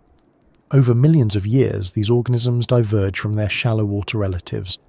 They develop unique adaptations that would be disadvantageous at the surface, but essential at depth. Some species become so specialized that they cannot survive even slight changes in pressure or temperature. Research on Hadal organisms reveals variations in genetic material that relate specifically to pressure and darkness. Genes responsible for structural proteins, membranes, and metabolic pathways show modifications that allow them to function under extreme conditions. These adaptations demonstrate how life shifts in response to the absence of light, reshaping fundamental processes. Studying these adaptations poses challenges. When organisms are brought to the surface, the absence of pressure and the introduction of light can cause rapid changes in their bodies. Tissues that function at depth may collapse or deform. Chemical reactions may shift. Even the presence of artificial light can influence their behavior. Researchers must develop specialized methods to examine them without altering their natural state. Darkness also affects how scientists observe the Hadal zone. Without light, visual data depends entirely on artificial illumination. But strong artificial lights can disturb organisms or create misleading impressions. What looks like a plain surface under lights may appear different under natural conditions. Cameras must be sensitive enough to record faint movements and low-light activity without disrupting the environment. In addition, darkness limits how far vehicles can see. Even the strongest lights penetrate only a short distance. Sonar becomes essential, but sonar cannot capture the detailed behavior of organisms. As a result, researchers often work with sparse or incomplete data. This makes it difficult to build a full picture of how Hadal ecosystems operate. Despite these obstacles, each study contributes to understanding how darkness reshapes life at depth. The absence of light simplifies some aspects of biology while complicating others. Vision fades, but other senses strengthen. Color disappears, but chemical and mechanical cues gain importance. Movement slows, but efficiency improves. Every adaptation reflects the same basic truth. In the Hadal zone, survival depends on functioning in a world where light offers no guidance. As we continue onward, the focus will shift toward the limitations of technology and how human-made systems struggle to match the biological adaptations that natural organisms develop over millennia. The constraints of darkness and pressure influence machines just as they influence life, and the next section moves toward understanding those technological limits more fully. When people imagine sending machines into the deepest parts of the ocean, the idea often seems straightforward. Build something strong enough, attach the right sensors, and lower it into the water until it reaches the target depth. That picture feels simple, because most machines we use in daily life follow predictable rules. If you need a stronger bridge, you use stronger materials. If you want a more durable phone, you use tougher glass. But the Hadal zone doesn't follow the same scale. The environment forces machines to deal with pressures and temperatures far outside what most materials are designed for, and these conditions create limitations that aren't always obvious. The first limitation involves material strength. Every engineering material used in deep-sea vehicles, from metals to composites, has a breaking point. At the surface, that breaking point might appear extremely high. Metals like titanium or hardened steel can support loads far beyond what human structures usually require. But when you place these materials under thousands of atmospheres of pressure, their behavior changes. They compress, deform, and respond to force differently than they do in air. Engineers must understand not only how materials behave under static load, but also how they respond to long-term stress, repeated dives, temperature fluctuations, and contact with seawater. Water produces corrosion, which complicates material selection further. Salt water corrodes many metals quickly. Even corrosion-resistant metals eventually degrade. Titanium alloys resist corrosion well but are expensive and difficult to machine. Stainless steel, often used in engineering applications, corrodes slowly over time.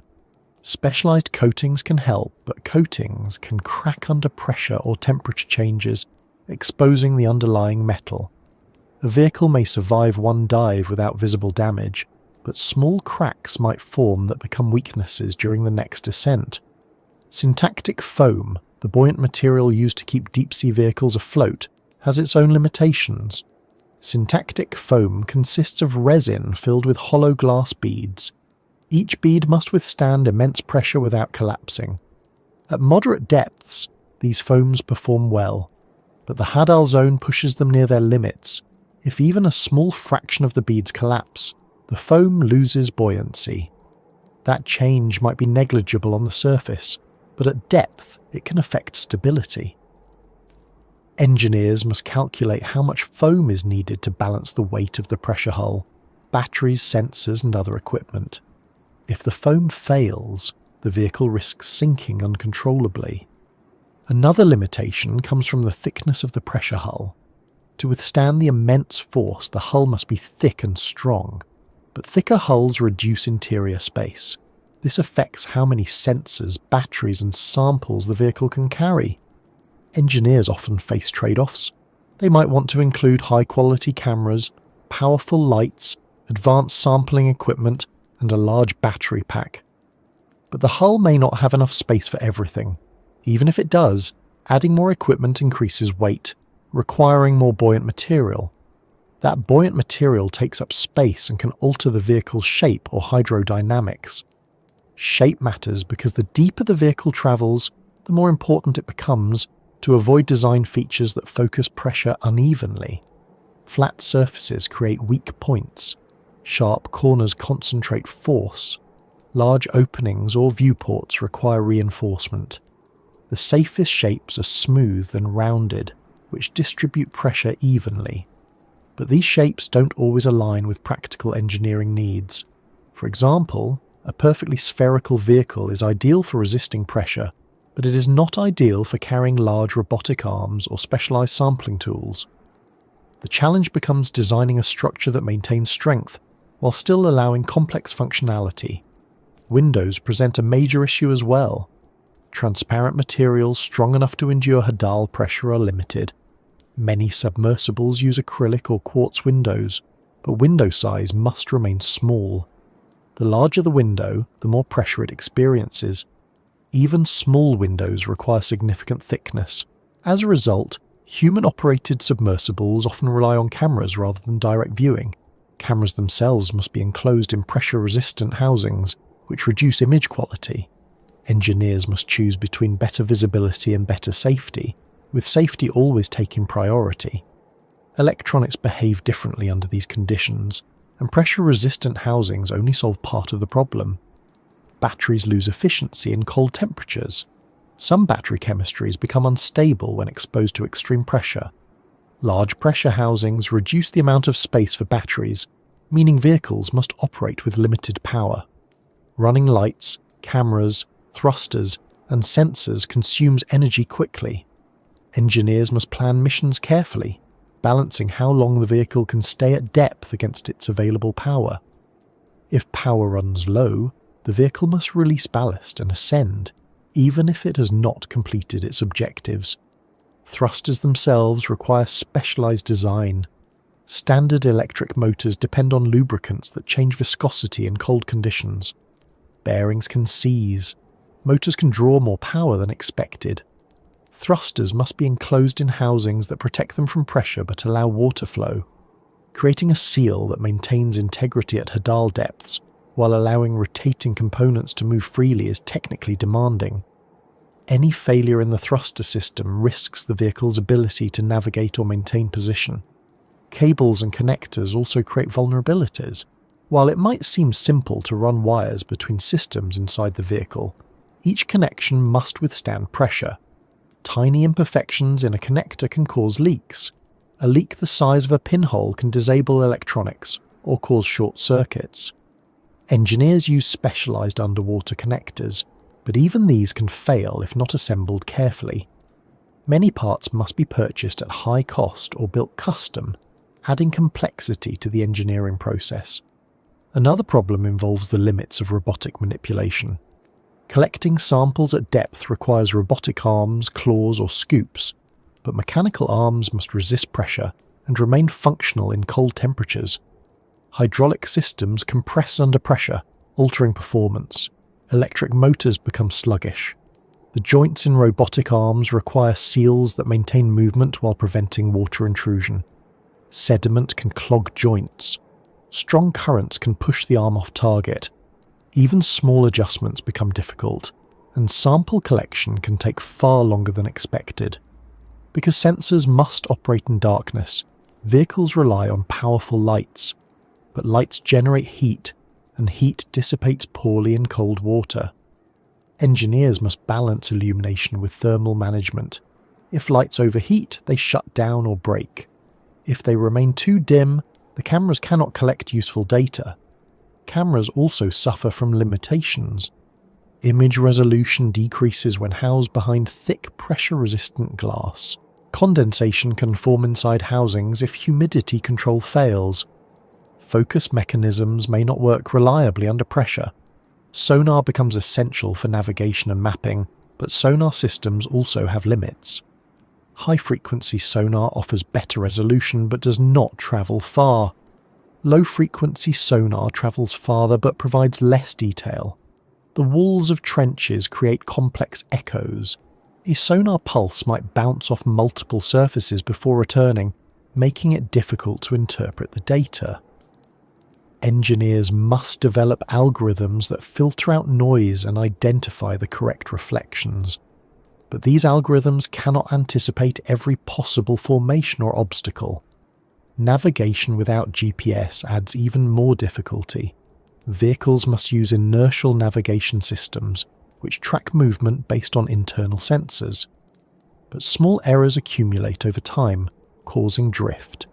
A vehicle might believe it is moving in a straight line when it has actually veered off course. Acoustic transponders placed on the seafloor can help, but placing them requires additional missions. The lack of reliable navigation systems limits the vehicle's ability to return to specific points or follow precise paths. Another limitation arises from how vehicles are deployed. Lowering a vehicle into the ocean requires a strong cable and a winch system. At great depths, the cable's weight becomes significant. The cable must support not only the vehicle but also its own length. For Hadal missions, tethered vehicles are often impractical because the cable becomes too heavy, or risks entanglement in trench walls. This forces engineers to rely on autonomous or free-falling vehicles, which have less control. Freefall vehicles drop to the seafloor using gravity and ascend by releasing ballast weights. This method works well for some missions, but the lack of control during descent means the vehicle cannot avoid obstacles. If it lands on an unstable slope or near a rock formation, it may tip over or become stuck.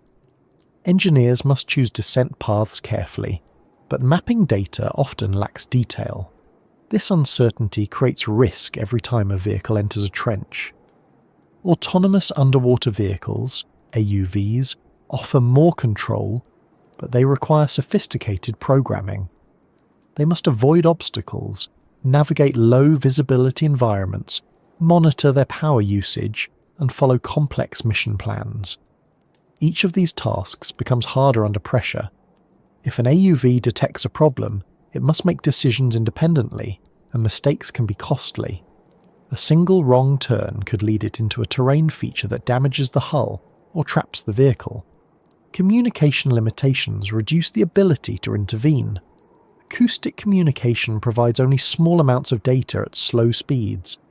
Engineers cannot stream video in real time. They cannot pilot the vehicle directly.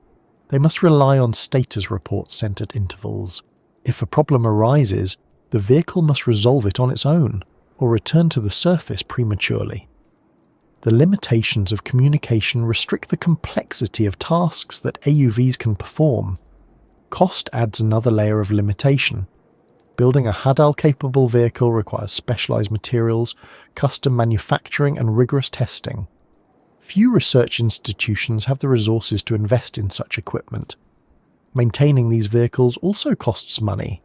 Each dive risks damage, and repairs often require replacing expensive components. Because missions are rare, each one carries pressure to succeed. This limits experimentation and reduces opportunities for iterative improvement. Testing equipment before deployment can help, but simulations cannot replicate every condition. Pressure chambers test hulls, but they may not reproduce the long-term effects of cold seawater. Mechanical systems may behave differently underwater than in a controlled environment.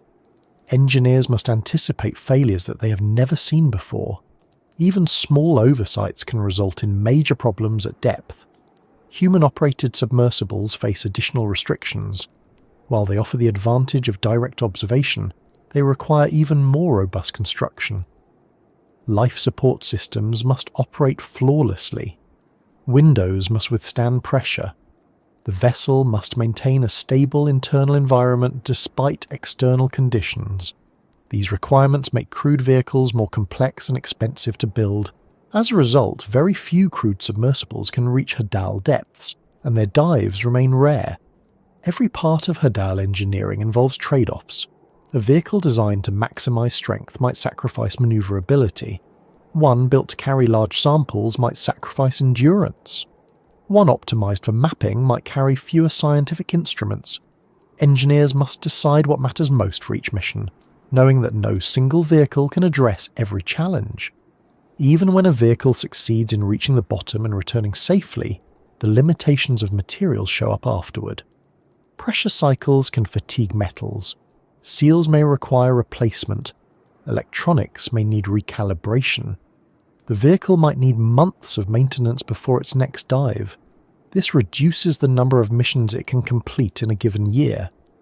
These limitations do not make exploration impossible, but they slow it down and restrict what can be achieved. For every technological improvement, new challenges emerge. The Hadal zone pushes machines to their limits in ways that no other environment does.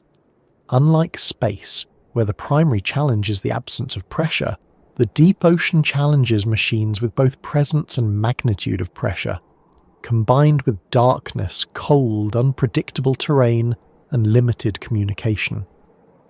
As we continue from here, the attention will turn toward what happens when these technological boundaries meet the organisms that call the trenches home. The next section moves further into understanding how deep-sea creatures evolve under conditions that machines struggle to survive, highlighting contrasts that reveal how life adapts when technology reaches its limits. When machines finally reach the Hadal zone after all the planning, testing and adjustments made to prepare them, they encounter conditions that push every system to operate at the edge of its capabilities. Reaching the deepest parts of the ocean is not only about surviving the descent but also functioning once the vehicle arrives. Machines do not simply enter a calm, empty world. They meet an environment defined by pressure, darkness, cold, shifting terrain, chemical variations, and biological activity that behaves differently than anything on the surface. The moment a machine crosses into the Hadal environment, the interaction between technology and natural conditions becomes a constant negotiation. During the descent, temperature drops steadily until it settles around a few degrees above freezing. Electronics must handle this cooling process without failing. Some systems become less efficient, and others may not behave as expected. Thrusters that worked perfectly during testing near the surface may respond sluggishly. Batteries drain differently at low temperatures. Because power management is essential for a successful dive, this temperature shift immediately affects mission planning. Engineers often have to compensate for these conditions by overestimating the amount of energy required, which shortens the amount of time the vehicle can spend at depth. Pressure increases rapidly as the vehicle sinks. Even though the hull is designed to withstand this force, sensors, cables and joints react to compression. In some cases, plastic components become brittle. Metals contract slightly. Connectors tighten or loosen unexpectedly. Engineers who design these systems understand the physics, but the real ocean environment still provides surprises. A component rated for a certain pressure might behave differently after prolonged exposure. Each dive becomes another data point for understanding how technology performs in the Hadal zone. As the vehicle gets close to the bottom, sonar becomes increasingly important. Sonar pulses help the machine build a map of its surroundings, but reflections behave differently near steep trench walls. The walls can deflect signals away or create multiple overlapping echoes. This forces the navigation software to interpret incomplete information. The machine must adjust its position carefully, especially if the mission requires working near the seafloor. Because visibility is limited, even small errors in sonar interpretation can lead to unintended collisions. When the machine finally lands, it often meets a surface that is not uniform. The seafloor may contain soft sediments that shift under weight, or hard plates that cause the vehicle to tilt. Landing gear spreads the load across a larger area, but the lack of detailed mapping means the vehicle cannot always predict the best landing spot. A slight shift in the sediment might destabilize the vehicle. Engineers must plan for these scenarios and give the machine systems that help it recover balance. But recovery systems add weight, and weight requires more buoyancy, which affects the design in other ways. Once on the seafloor, cameras activate. They rely on artificial lights, because no sunlight exists below several thousand meters. But artificial light changes the environment. It reveals organisms that normally stay hidden. Some creatures move away from the light, while others remain still or behave in unusual ways. The machine becomes both an observer and a disturbance. Light can reflect off particles in the water, creating visual noise. Cameras must adjust for this. Sensors must compensate. Engineers must interpret images knowing they may not reflect natural behavior. Lighting systems also interact with the environment in other ways. Lights generate heat, and at great depths, heat disperses slowly. This means the machine must manage temperature carefully. Excess heat might affect nearby sensors, or cause condensation inside housings. Lights that grow too warm can fail, leaving the machine without visibility. Engineers must design systems that balance illumination with thermal stability. This often limits how long lights can remain at maximum brightness. Biological interactions become important as well. Some Hadal organisms show curiosity toward machines. Small scavengers may approach sensors or lights. Larger organisms may bump into components or become entangled in external structures. While these encounters rarely damage the vehicle, they can interfere with data collection. When organisms settle on lights or cameras, visibility decreases. Some vehicles include protective covers or cleaning mechanisms, but these add complexity and potential failure points. Sampling equipment faces its own difficulties. Sediments at Hadal depths can range from soft mud to dense clay. A sample scoop might penetrate too deeply in soft sediments, causing the machine to sink slightly. In harder sediments, the scoop may not penetrate at all. Robotic arms must adjust grip and pressure carefully. Too much force risks damaging delicate organisms or breaking the tool itself.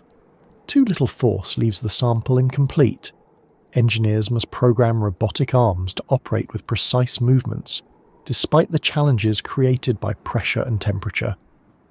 Collecting biological samples becomes even more difficult. Many Hadal organisms are fragile. Their bodies may collapse or deform when handled. Pressure-retaining containers help preserve samples, but these containers must seal perfectly at depth. A tiny flaw in a seal or a small misalignment prevents the container from holding pressure, rendering the sample unusable. Engineers must design containers that lock automatically under high pressure and remain secure during ascent. Chemical sampling encounters similar issues. Water chemistry at Hadal depths differs from shallower regions. Dissolved gases, minerals, and organic compounds behave differently under pressure. When water samples rise, pressure decreases and chemical equilibria shift. Some compounds precipitate out of solution. Others react with oxygen introduced during ascent. To obtain accurate data, engineers must design systems that isolate water samples quickly and preserve them under pressure. These systems involve numerous small valves and chambers, each of which must function perfectly under extreme conditions. One of the biggest challenges arises when the machine begins to move across the seafloor. Even slight movements can disturb sediment. The thrusters that move the vehicle stir up particles that reduce visibility. This creates a feedback loop where the machine must slow down or stop until the sediment settles. Engineers try to reduce this effect by positioning thrusters at angles that minimize disturbance, but no design eliminates the issue entirely. The environment responds to every action the machine takes. Currents near the seafloor can shift unexpectedly. While deep-sea currents are slow, they concentrate in narrow trench corridors. A machine might encounter a sudden push that alters its path. Thrusters must counter these movements, but thrusters consume battery power quickly. When the machine has limited power reserves, every correction reduces the mission's duration. Engineers must balance accuracy and endurance, knowing that unexpected currents may shorten the dive. Acoustic communication becomes more complicated at the bottom. The seafloor, trench walls, and various geological features scatter sound waves. Messages sent from the surface may take longer to reach the machine. Signals from the machine may echo or distort. To compensate, communication software must filter and interpret signals carefully. But filtering consumes processing power, and processing power consumes energy. Engineers must optimize these systems so they remain functional without draining the battery. Navigation challenges continue to appear. Even with sonar, vehicles often struggle to identify slopes or ridges until they are nearby. Cameras help, but only within limited range. If the machine must follow a predetermined path, any deviation creates problems. If the task requires fine maneuvering, such as collecting samples or deploying instruments, the machine must make continuous adjustments. Each adjustment carries a risk of misinterpreting sensor data. Technology also interacts with geological features in ways that complicate missions. Hydrothermal vents, while less common at Hadal depth than at mid-ocean ridges, still appear in some trenches. These vents release hot water rich in minerals. When this water contacts colder seawater, minerals precipitate out, creating plumes that interfere with sensors. A machine passing through such a plume might experience temperature fluctuations or clogging of filters. Engineers must design vehicles that can avoid or withstand these conditions. Seafloor instability presents another challenge. Sediment layers can shift. Rocks may fall from trench walls. A vehicle working near a steep slope risks encountering small landslides or sediment flows. Even minor slides can bury sensors or cover parts of the vehicle. Engineers must anticipate these risks and include emergency ascent mechanisms. These mechanisms usually involve dropping ballast weights, but they must be designed to function reliably, even if parts of the vehicle are buried or damaged. As the mission progresses, the machine continues interacting with the environment. Biological noise, geological noise, and artificial noise from the machine itself influence sensor performance. Temperature variations affect battery efficiency. Pressure changes influence material behavior. Every moment at depth adds cumulative stress to the vehicle. Engineers design vehicles to withstand these stresses, but repeated dives eventually weaken components. The Hadal zone test every piece of technology continuously. When the time comes to ascend, new challenges appear. As the vehicle rises, pressure decreases. This causes the hull and other components to expand slightly. Seals must maintain integrity despite this expansion. Electronic housings must remain dry. Buoyancy changes may alter the machine's stability. If the ascent process is not controlled carefully, the vehicle may rise too quickly, risking damage. Engineers typically include systems that regulate ascent speed, but these systems must function across a wide range of pressures. Data collected during the mission must remain intact. Storage devices must protect information despite temperature fluctuations and pressure changes. Some systems transmit data to the surface during ascent, but acoustic communication remains slow. Most data transfers occur after the vehicle reaches the ship, but only if the memory system has avoided pressure-related failures. Engineers must design redundancy into storage systems to prevent data loss. Once the vehicle surfaces, recovery involves another set of challenges. Rough seas may make retrieval difficult. The vehicle must remain visible and buoyant until crew members can secure it. If waves push the vehicle into the ship or against other objects, it may sustain damage. Engineers may include flashing beacons or tracking devices to assist recovery teams, but these devices also must withstand deep-sea conditions. After the mission ends, the vehicle undergoes inspection. Engineers check for microfractures in the hull, worn seals, corroded connectors, and damaged sensors. Even a successful dive can leave components weakened. Repairs and replacements may be necessary before the next mission. This maintenance cycle limits how many dives the vehicle can perform within a given time frame. Despite all these challenges, deep-sea vehicles continue to improve through research and development. Engineers study data from past missions to refine designs. They analyze materials for better durability. They optimize battery systems for better energy density. But each advancement introduces new complexities. A more powerful thruster might require a stronger housing. A larger battery might require more buoyancy. Higher resolution cameras need more power and better lighting. Every improvement affects the overall design. Technology meets the abyss not as a flawless system, but as a series of compromises. Engineers cannot eliminate every risk. They must choose which limitations matter most for each mission. Some missions focus on mapping and require long endurance. Others prioritize sampling and need robust robotic arms. Others seek biological observation and require sensitive cameras. The Hadal zone forces engineers to tailor each mission to the environment. As we move into the next section, the focus shifts more directly toward the organisms that share these depths with the machines. Their adaptation strategies differ greatly from the engineered approaches humans create. Understanding those strategies helps reveal how life survives in conditions where technology struggles to function. Life in the Hadal zone reflects a set of conditions that appear harsh by human standards, but function as normal operating environments for the organisms that live there. These creatures do not treat pressure or darkness as threats. Instead, they develop biological structures and internal systems that use those conditions as part of their regular functioning.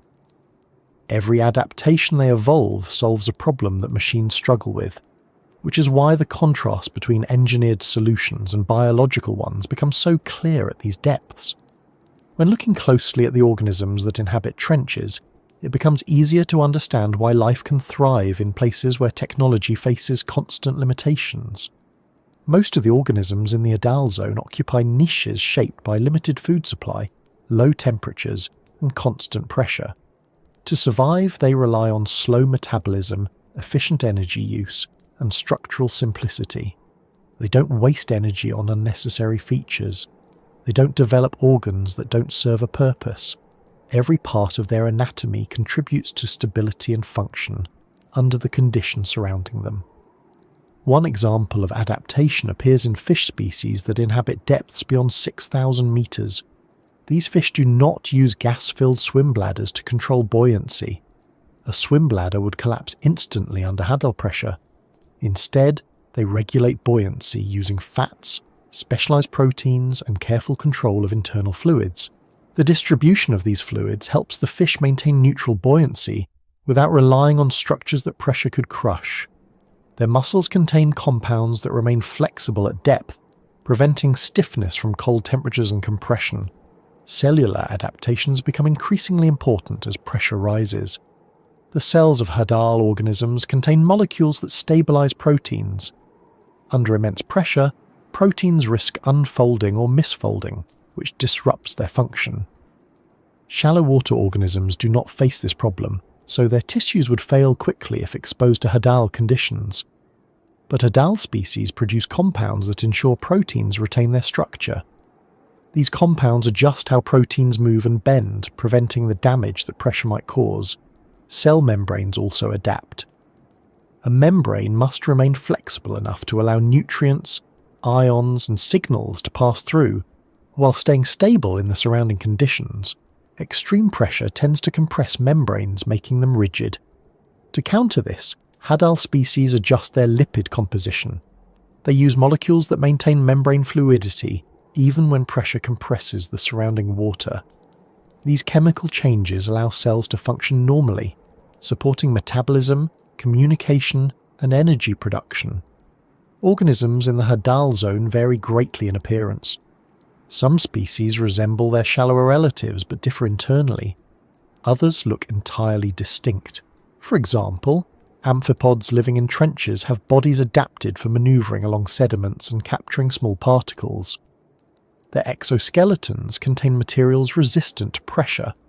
Their internal fluids match the surrounding water in density to minimize mechanical stress. These features allow them to move efficiently without struggling against the environment. Many Hadal organisms are small, but certain species grow to larger sizes than expected. Scavenging amphipods in particular can reach sizes greater than similar species found in shallower waters. This relates to the availability of food and the metabolic strategies that maximize energy use. When a large food fall reaches the seafloor, scavengers must consume it efficiently. Larger size can help them dominate feeding sites, especially when competition is low but unpredictability is high. Their bodies handle the pressure without requiring complex skeletal structures because their internal fluids balance with their external environment. Predators in the Hadal zone often develop slow but precise hunting strategies. Because prey is sparse, predators must detect movement efficiently. Many species use long, sensitive appendages that detect vibrations. These appendages pick up small pressure waves created by nearby movement. The vibrations travel long distances in the dense water, allowing predators to locate prey even in complete darkness. Vision becomes secondary or non-existent. The emphasis on vibration detection simplifies biological design while improving hunting efficiency. Some organisms retain limited vision. Their eyes adapt to detect faint bioluminescent signals or slight changes in the environment. These eyes are often large relative to body size, not for precise image formation, but for maximizing the ability to monitor any trace of light. These organisms do not rely on sharp vision but on sensitivity. This sensitivity provides just enough information to navigate or detect nearby organisms without requiring complex visual processing. Bioluminescence occurs in some Hadal species, though not as frequently as in mid-water regions. The bioluminescent signals serve specific purposes. Some organisms produce brief flashes to deter predators. Others emit steady glows used for communication. The biochemical reactions involved depend on compounds stable under high pressure. Organisms must maintain these compounds without allowing them to break down or react unpredictably. Pressure influences how these chemical reactions occur, so Hadal species produce molecules adjusted for those conditions. The structure of organisms in the Hadal zone reflects slow movement and conservation of energy. Many species have elongated bodies designed for gliding or drifting instead of constant swimming. Fins or limbs often appear reduced, streamlined, or adapted for minimal force output. Movement in this environment depends on efficiency, not speed. Any organism that wastes energy will struggle to survive because food is rare and unpredictable. Food sources for Hadal organisms include small particles descending from upper waters, carcasses from larger creatures, microbial mats forming over sediments, and chemical deposits near specific geological features. Organisms develop specialized feeding strategies depending on which foods they target. Some species filter small particles from the water, others sift through sediments, extracting organic matter. Scavengers detect chemical signals from decaying material and gather quickly when a carcass arrives. The arrival of a large food item, such as a dead whale or shark, transforms the area temporarily. Scavengers gather in large numbers. Bacteria break down soft tissues. Crustaceans feed on leftover matter. Over time, only bones remain, and these bones provide nutrients for specialized microbes. This slow decomposition process introduces nutrients into sediments, supporting microbial communities and smaller organisms. Microbial life plays a central role in Hadal ecosystems. Microbes form the foundation of the food web in places where sunlight does not supply energy. These microbes break down organic matter, process chemicals in sediments, and recycle nutrients. Their metabolic pathways operate efficiently under high pressure. Some microbes rely on chemical reactions involving minerals in the sea floor. Others use organic compounds that drift down from shallow waters. Their strategies vary, but their role remains essential. They transform the environment into a place capable of supporting more complex life. Certain trench environments contain small pockets, where chemical conditions differ from surrounding areas. In these pockets, unique microbial communities thrive.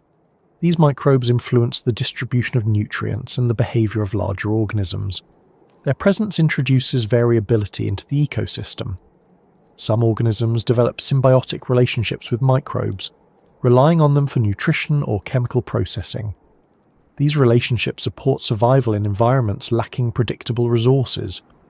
Life cycles in the Hadal zone operate at a slower pace than in shallower waters.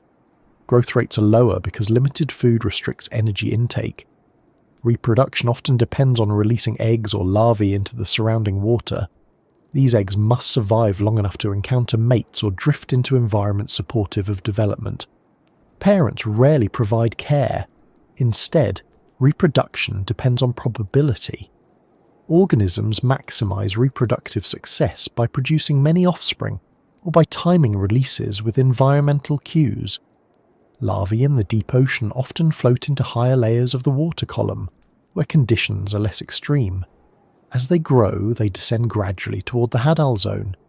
This vertical movement allows them to access different food sources during development. Once they reach adulthood, they settle into the depth permanently.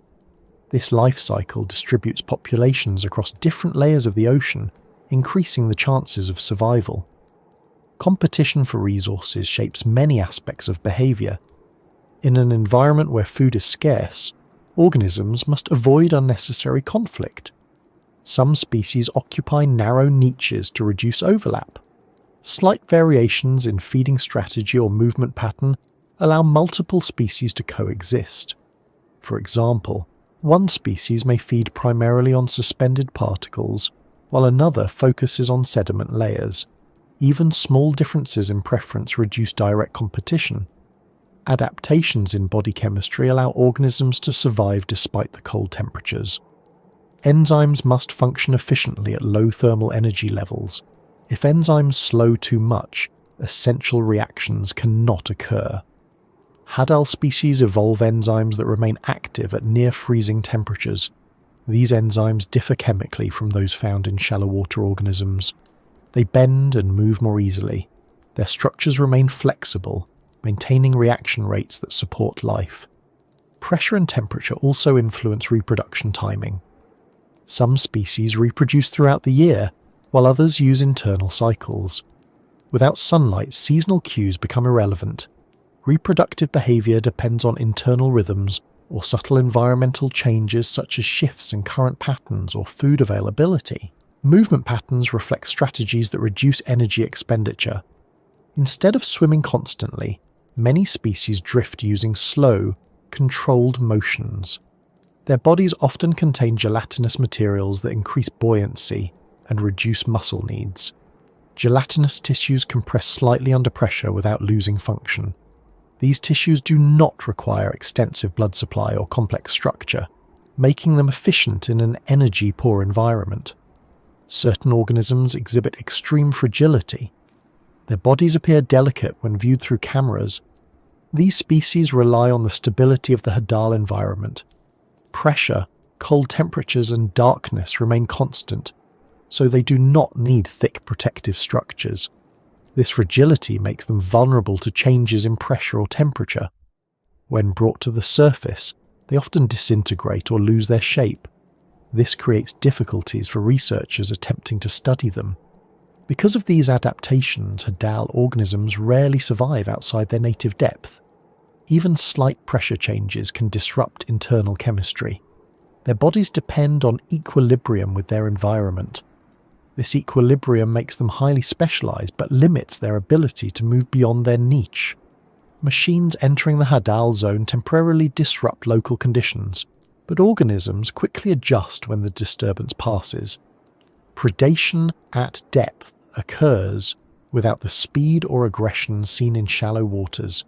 Predators rely on efficiency. They wait motionless for cues. Their attacks are short, decisive, and accurate. Prey respond by minimizing movement, hiding in sediments, or drifting slowly to avoid detection. This dynamic creates a calm but constant balance between predator and prey. The structure of population distribution in trenches varies depending on available resources. Some areas support dense clusters of organisms due to nutrient accumulation. Other areas remain sparsely populated. These distributions shift over time. A foodfall may attract organisms temporarily, but once the food disappears, populations disperse again. Researchers studying population dynamics in trenches must account for these temporary fluctuations. Interactions among species remain complex despite the simplicity of individual adaptations. Microbes process nutrients that support small invertebrates. Invertebrates feed predators. Scavengers recycle organic matter. Each group influences others. The slow pace of life hides the constant exchange of energy and resources. The Hadal zone contains an active ecosystem, even if the activity unfolds slowly. Observing these organisms reveals both the resilience and fragility of deep-sea life. Their adaptations allow them to function under conditions that break most biological systems, but they remain vulnerable to disturbances outside their narrow environmental limits. This combination of strength and limitation explains why studying Hadal organisms requires careful planning. Bringing them to the surface changes their environment too drastically. Researchers must use tools that preserve pressure and temperature to observe them accurately. As we continue, the focus shifts toward the mysteries still hidden in these depths. Despite the presence of specialized organisms and advanced technology, much remains unknown about the trenches. The next section moves into the parts of the Hadal zone that machines cannot yet reach fully, and the unanswered questions that make this environment one of the least understood on the planet. Even with the progress made in deep-sea exploration, the Hadal zone continues to contain large gaps in our understanding.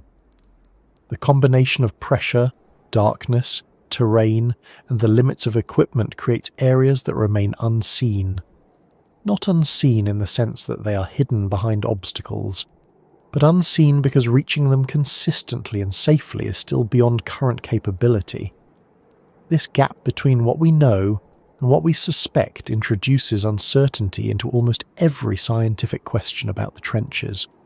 For every discovery made by a submersible or autonomous vehicle, there are many regions that no mission has touched. That lack of direct observation shapes how researchers interpret data and design future investigations. One reason the Hadal zone remains mysterious comes from the limited amount of time machines can spend at depth. Even the best deep-sea vehicles operate under strict energy constraints.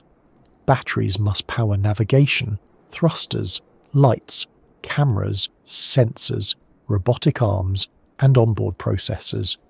The deeper the machine goes, the more power it uses. Thrusters work harder in compressed water. Lights must illuminate particles that scatter easily. Sensors must collect data under low visibility. Because of these demands, vehicles often have only a few hours on the seafloor. That is far less time than needed to survey a trench that may extend for hundreds or thousands of kilometers. Another layer of mystery comes from the difficulty of returning to the same location. Without GPS, navigation depends on inertial systems, sonar mapping, and acoustic transponders. These tools work, but shallow errors accumulate. A vehicle might drift a few meters off course without realizing it. Over the length of an entire dive, these small deviations add up. When a machine returns to the surface, reconstructing its exact path requires careful analysis. Even then, uncertainty remains. This makes repeated observations of the same site challenging. Researchers trying to study long-term changes in a specific area often struggle because the environment shifts and the vehicle may not land in precisely the same spot twice. Limited visibility also plays a role. Cameras rely on artificial lights, which illuminate only a small area. Beyond the reach of those lights, darkness remains complete. Even high-sensitivity imaging cannot extend visibility indefinitely. This narrow field of view means that most observations focus on small patches of the seafloor. Many organisms likely remain undetected simply because they live slightly out of frame. A species that stays in a nearby crevice might never appear on camera. A slight change in vehicle angle or lighting might reveal something entirely new, but only by chance. Sonar helps map the larger environment, but sonar resolution decreases with distance. High-resolution sonar systems need to be close to the seafloor to capture detailed features. When mapping wide areas, sonar data may blur together. Small ridges, cracks, or organisms become indistinguishable from background noise. This leaves large gaps in knowledge about the fine structure of trenches. Even features that appear smooth on sonar could be covered in small formations unseen by cameras. Environmental changes further complicate understanding. Trenches are shaped by geological forces that continue to operate. Sediment falls, small landslides, and shifting tectonic boundaries alter the environment over time. These changes might be subtle, but they influence the distribution of organisms, sediment layers, and chemical gradients. Without consistent monitoring, these shifts remain undocumented. Researchers must interpret the landscape based on snapshots taken at different times under different conditions. Another source of mystery comes from the limited number of dives. Conducting a single Hadal dive requires significant resources. Research expeditions take time to organize. Weather delays can interrupt missions. Equipment failures reduce available dive opportunities. As a result, entire trenches remain unvisited. Many of the deepest points documented in maps come from sonar readings collected by ships passing overhead, not from direct observation. These maps reveal the general shape of trenches, but they cannot show details of the seafloor or the organisms that live there. Food availability in trenches contributes to unpredictability. Large food falls happen irregularly. When a whale carcass or other substantial source of organic material sinks to the sea floor, It transforms the local ecosystem temporarily. Scavengers gather, microbial activity increases, and nutrients spread through sediment. If a vehicle happens to be present during such an event, the observations may differ dramatically from those taken during times of scarcity. Without repeated visits, it becomes difficult to distinguish normal conditions from temporary surges. Microbial life contributes another layer of mystery.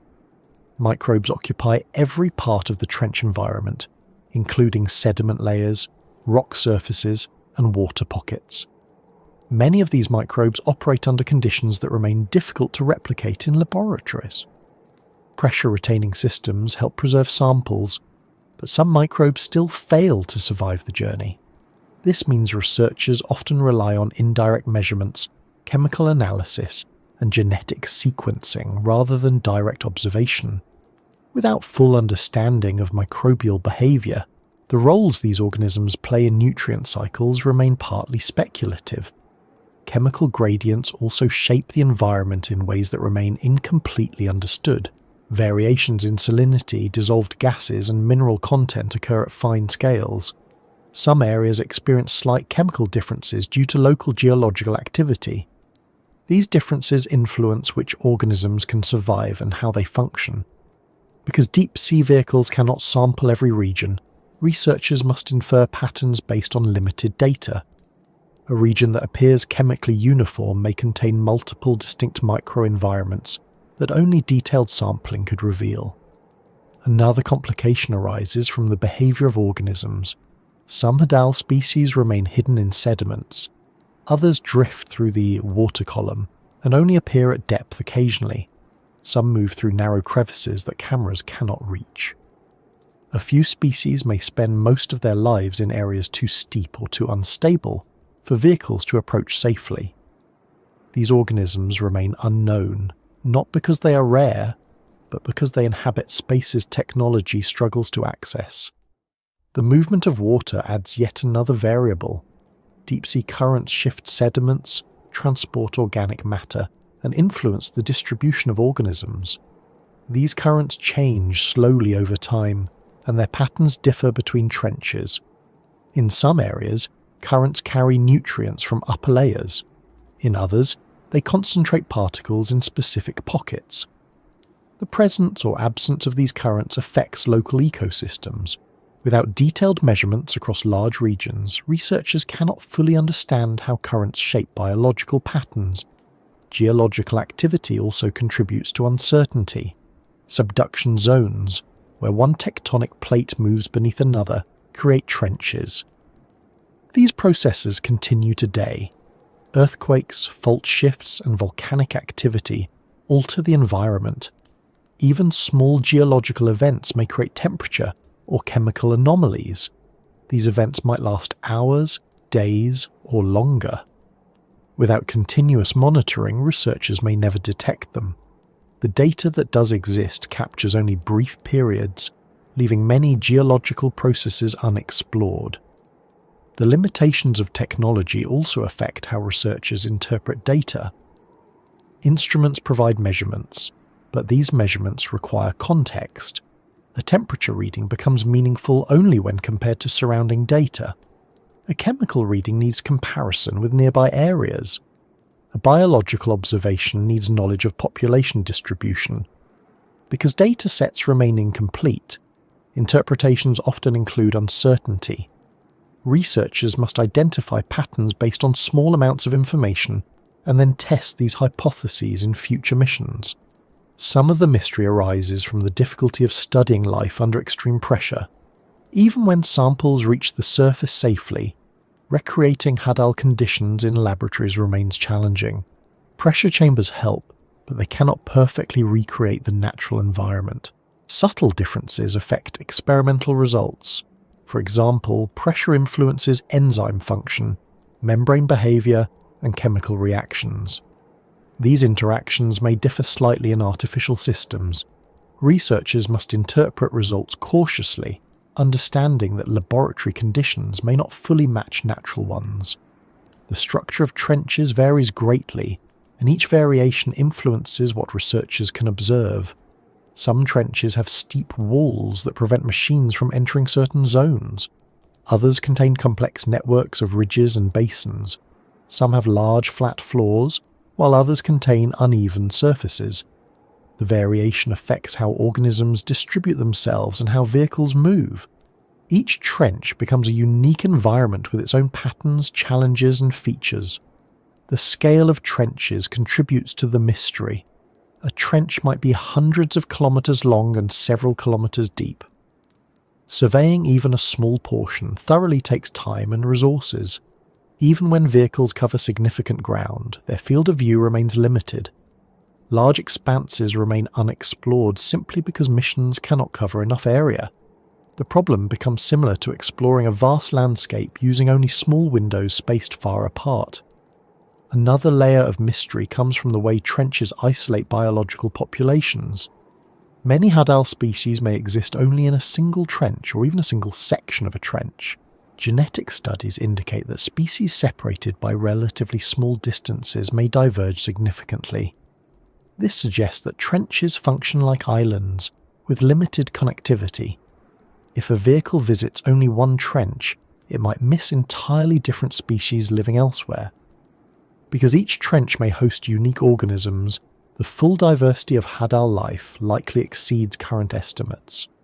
Researchers also suspect that certain features, such as deep crevices or small basins, may contain unique ecosystems. These features remain difficult to access due to their narrow openings or unstable walls. A vehicle cannot easily maneuver into these areas, and even if it could, lighting and sonar might not provide clear data. These inaccessible zones may host species adapted specifically to those conditions. Without direct observation, their existence remains hypothetical. Another area of uncertainty involves how nutrient cycles operate at depth. Microbes break down organic material, but the full extent of these processes remains unknown. Chemical compounds in sediments may undergo transformations that only occur under high pressure. These reactions could contribute to global nutrient cycles in ways not yet understood. Without sampling large areas consistently, researchers can only approximate how these cycles function. The presence of Hadal organisms that rise occasionally into higher layers introduces additional questions. These organisms may transport nutrients or genetic material upward. Their movement patterns remain poorly documented. If they ascend only rarely, or only under certain conditions, vehicles may not capture the behavior. This limits understanding of how energy moves between different ocean layers. Some mystery comes from equipment limitations. Even when vehicles record data, sensors may not register everything present. Cameras may miss small or fast-moving organisms. Sonar may overlook features hidden behind others. Chemical sensors measure specific compounds, but may not detect subtle interactions. Each tool offers a partial view. Only by combining multiple instruments can researchers approach a complete picture. But combined instruments require more power, space, and complexity, which limits how many can be included on a single mission. Time also plays a role. The deep sea changes slowly, but it does change. Over years or decades, sediments shift, organisms move, and chemical conditions evolve. Observations taken decades apart may reveal differences, but without continuous monitoring, the causes of those differences remain unclear. The lack of time series data makes it difficult to build models that predict environmental changes. Because of these factors, researchers often approach the Hadal zone with more questions than answers. Every mission uncovers new information, but each discovery highlights how incomplete current knowledge remains. The mysteries are not limited to biology or geology. They include the interactions between organisms, the stability of chemical gradients, the behavior of deep-sea currents, and the distribution of species across trenches. As exploration continues, the unknown parts of the Hadal zone stand as reminders of how much remains unstudied. The combination of environmental challenges and technological limitations explains why the deepest parts of the ocean remain one of the least mapped and least understood environments on Earth. Even with the efforts made so far, technological capability and expedition frequency still limit the scale of what can be observed. As we continue forward, the attention shifts to why these hidden spaces persist, why the deep retains its secrets, and why even advanced machines cannot erase the boundaries imposed by nature. The next section moves deeper into understanding the barriers that keep these mysteries intact and the reasons the environment resists full exploration despite ongoing research. The Hadal zone remains one of the least understood places on Earth, not because researchers lack interest or determination, but because every barrier in the environment works together to limit what can be seen, recorded, or measured. The deep does not actively hide anything, but the conditions function like a natural filter that slows access to information. These conditions restrict how often machines can visit, how long they can stay, how far they can travel, and how thoroughly they can observe. As a result, large parts of the trenches remain unexplored, and each new discovery raises more questions than it answers. Understanding why these secrets persist involves looking at the combination of physical, biological, and logistical factors that reduce the visibility of the Hadal world. One of the most basic reasons the deep protects its secrets comes from simple geography. Trenches form in narrow, isolated regions. Many of them lie far from land, in areas difficult to reach by research ships. Even reaching these locations requires time, fuel, and careful route planning. Weather conditions in open oceans are unpredictable, and storms can delay or cancel missions. For research teams working within limited time windows, these delays reduce the number of dives possible during an expedition. A trench might be visited only once every few years, and some trenches have never been visited at all. The remoteness alone prevents continuous study. Another reason is the scale of the trenches themselves. Even a single trench extends for hundreds of kilometres, with slopes, plateaus, and basins that vary widely in depth and structure. A deep-sea vehicle may explore just a small fraction during a dive. Even multiple dives cannot cover an entire trench. This creates large gaps in understanding. Important features may exist just beyond the range of the vehicle's lights or sonar. Entire communities of organisms might live in pockets that machines never reach. When the explored areas are so limited compared to the total environment, many parts remain unseen. Pressure is another constant barrier. Machines that reach the bottom of a trench endure forces that push materials to their limits. Engineering can compensate for this, but only to a point. Pressure influences every system on a vehicle, from the hull to the sensors. It reduces the reliability of mechanical parts. It increases the chances of fatigue or failure. Because vehicles must return safely, engineers design them with conservative safety margins. These margins reduce how much risk a mission can take. If a trench contains narrow passageways or steep inclines, vehicles cannot approach them without risking damage. This naturally limits where exploration can occur. Temperature adds another constraint. The cold of the deep slows chemical reactions, stiffens materials, and reduces battery efficiency. Batteries last only a few hours under these conditions. Lights must be used sparingly to conserve energy, which limits visibility. Thrusters consume significant power when operating in cold, dense water. If a vehicle uses too much energy early in the dive, it must abandon parts of the mission to ensure it can ascend safely. As a result, many planned observations never happen, and the data collected covers only a short period of time. The absence of natural light means machines must supply their own illumination, but artificial lights change the environment. Light attracts or repels organisms. Some species move away while others draw near. A camera illuminated by bright LEDs may capture organisms that normally stay hidden and miss organisms that avoid artificial light. The presence of the machine itself creates disturbances that alter the surroundings. This means some natural behaviours remain unrecorded simply because the act of observing changes the scene. Sediments create additional challenges. The seafloor in trenches often consists of fine grains that respond immediately to disturbance. When a vehicle lands or uses thrusters to reposition itself, currents stir sediment clouds. These clouds obscure visibility for minutes or even hours. If the mission relies on visual observation, sediment becomes a major obstacle.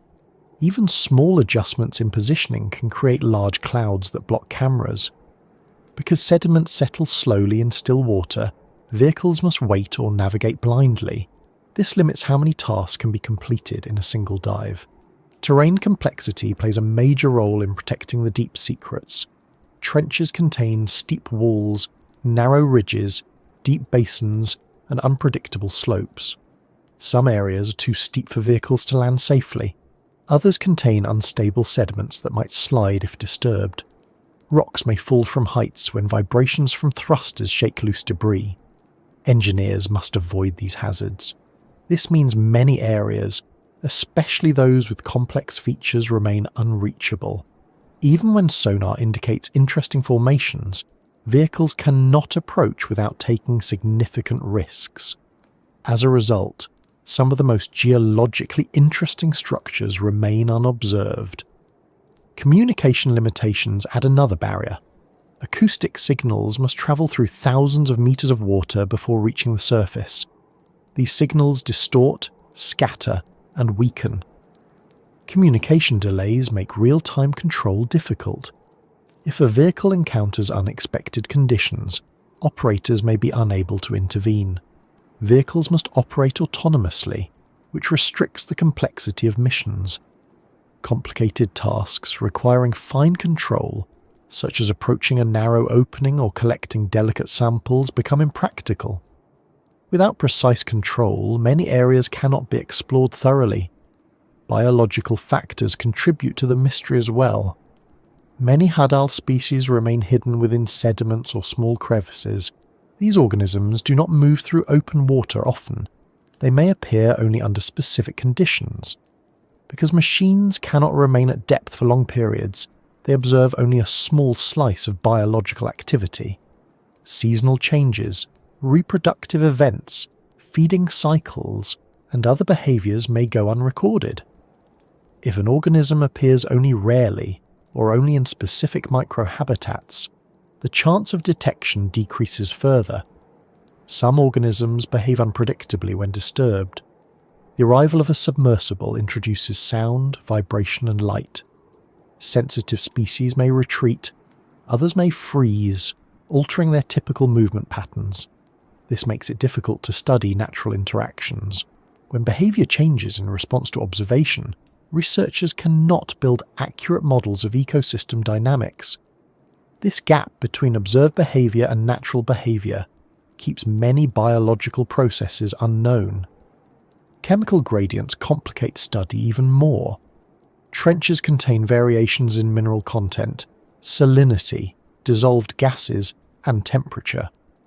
These variations occur over small scales and influence microbial communities. Microbes drive chemical cycles in sediments and water. They play crucial roles in nutrient processing, but without detailed sampling across the entire trench, the full picture remains incomplete.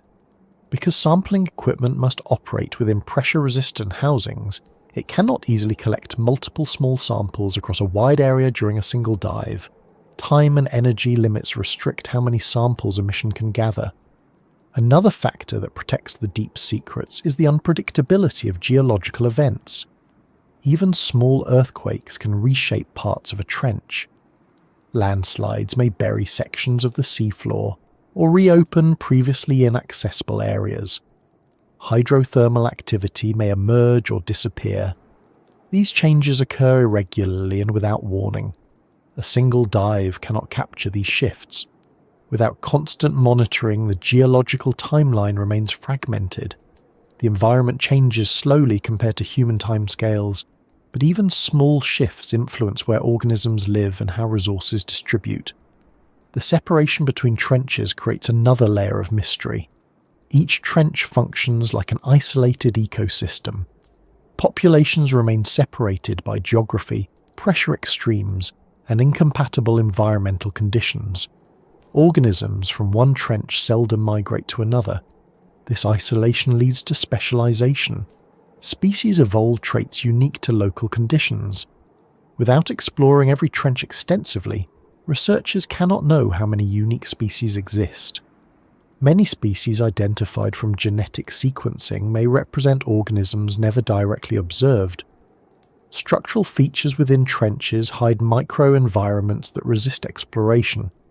Crevices, overhangs, and small caves create protected spaces. These spaces may contain species adapted to extremely narrow conditions. Cameras and sonar cannot easily detect organisms in these locations. Even vehicles small enough to approach may create disturbances that cause organisms to retreat deeper. Because these microenvironments remain out of reach, they preserve species from observation, delaying their discovery. Technology itself introduces limitations that protect the deep secrets. Every vehicle carries a finite number of sensors. Even advanced machines cannot measure every variable. Some sensors detect temperature but not mineral content. Others detect biological material but not chemical gradients. The gaps between sensor capabilities create gaps in understanding. A vehicle may observe an interesting scene without capturing all the data needed to interpret it fully. When crucial variables go unmeasured, researchers can only speculate about the underlying processes. Funding and logistical constraints contribute to the preservation of mystery. Deep-sea missions cost significant amounts of money. Not every research question receives funding. Even when tools exist, they may remain unused due to cost. Ships with deep-sea capabilities are limited. Expertise is concentrated in a small number of institutions. Because the number of missions is small compared to the size of the Hadal region, exploration remains incomplete. Weather and sea conditions at the surface determine whether a mission can begin, continue, or be completed. Even perfectly planned dives can be cancelled or delayed due to storms. Rough seas make deployment dangerous.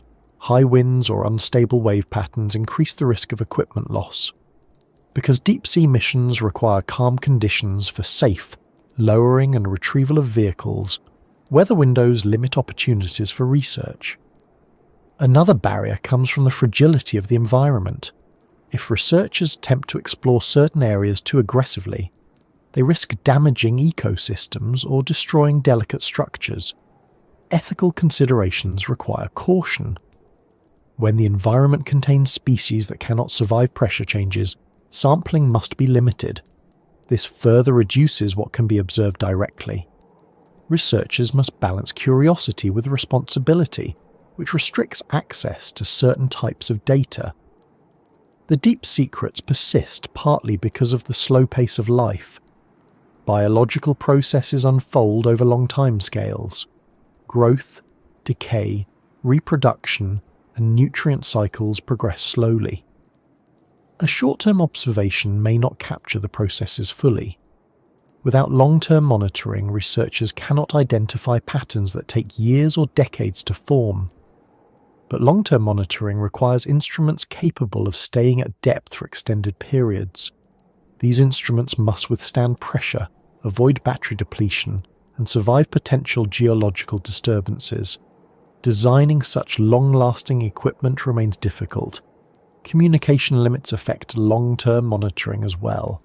Instruments placed on the seafloor must store data until recovery. Without a reliable way to transmit data to the surface, researchers cannot receive information in real time. If an instrument fails before recovery, data may be lost. This discourages long-term deployments in areas where retrieval may be risky. Without continuous data, many long-term processes remain hidden.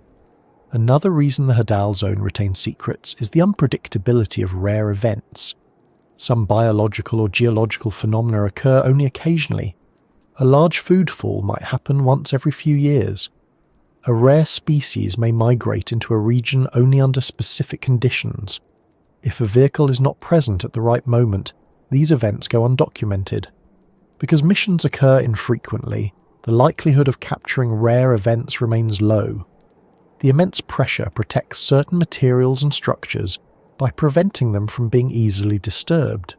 Fossils or ancient sediments may lie preserved for long periods.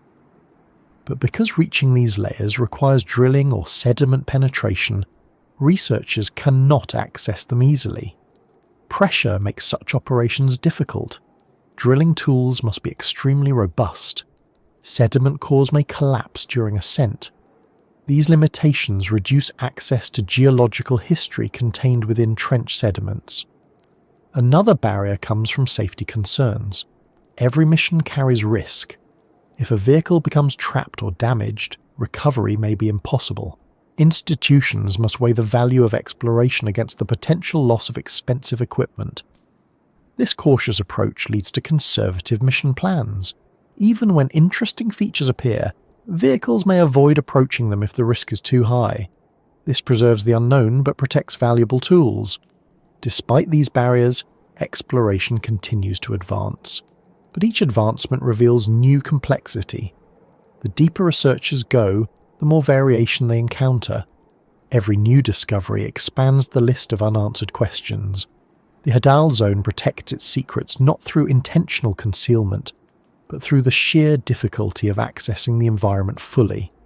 As we continue forward, the focus shifts toward what these limitations teach about exploration itself and why confronting the boundaries of knowledge helps us understand the importance of the Hadal zone in shaping scientific curiosity.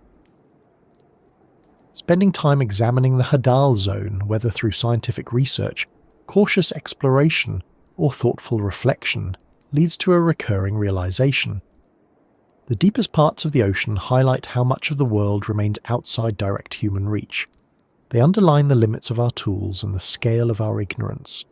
But instead of discouraging curiosity, these limitations reinforce the value of approaching the unknown with consistent effort, patience, and a willingness to revise assumptions.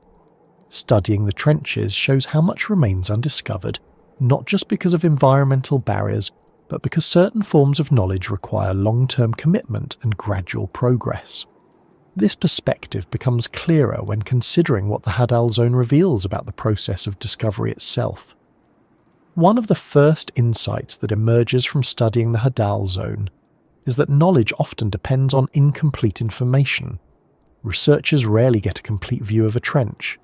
A dive might capture images of one slope, collect samples from one area, or record chemical readings from one basin.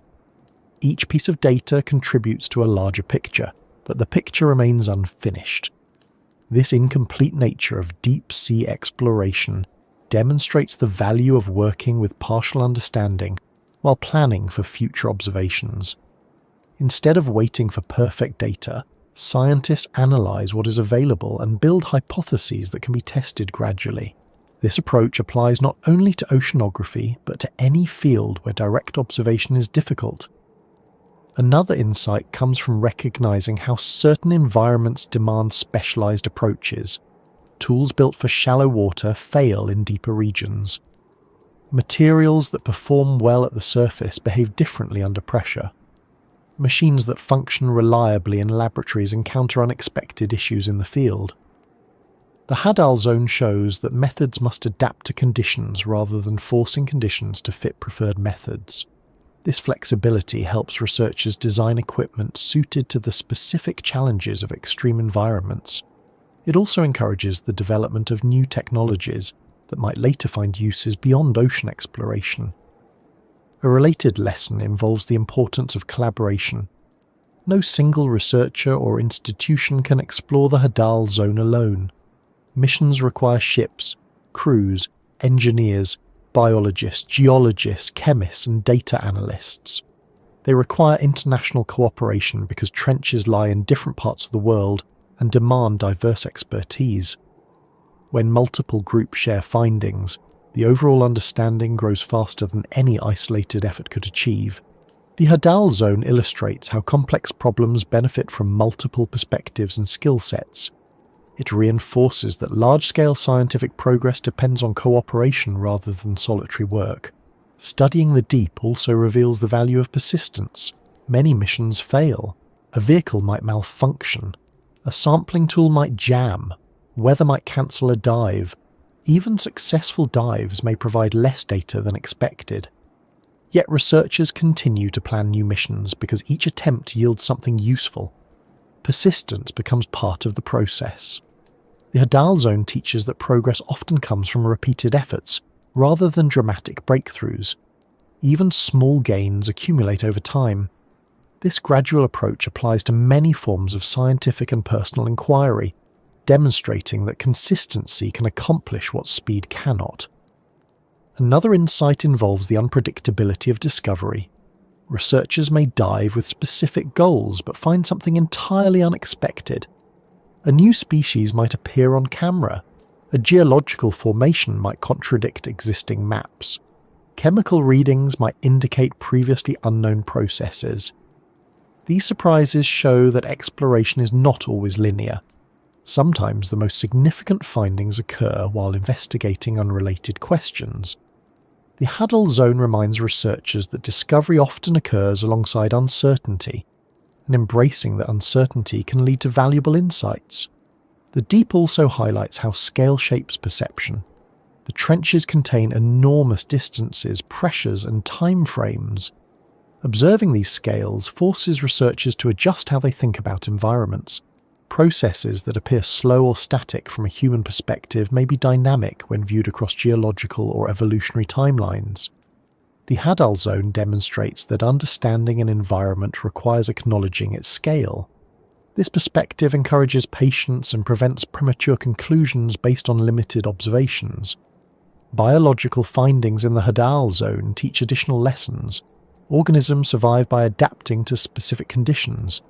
They do not waste energy on unnecessary features. Their bodies reflect efficient solutions to consistent challenges. This clarity of adaptation demonstrates how evolution shapes life according to environmental demands. Instead of striving for complexity for its own sake, organisms develop traits that improve survival in the conditions they face. This efficiency helps researchers appreciate the diversity of strategies life uses to function in challenging environments. The presence of unique species in different trenches also emphasizes the importance of isolation in shaping diversity. Each trench becomes a separate environment, where organisms evolve independently. Small differences accumulate over long periods, resulting in distinct populations. This pattern demonstrates how separation fosters variation and how environmental boundaries influence the distribution of species.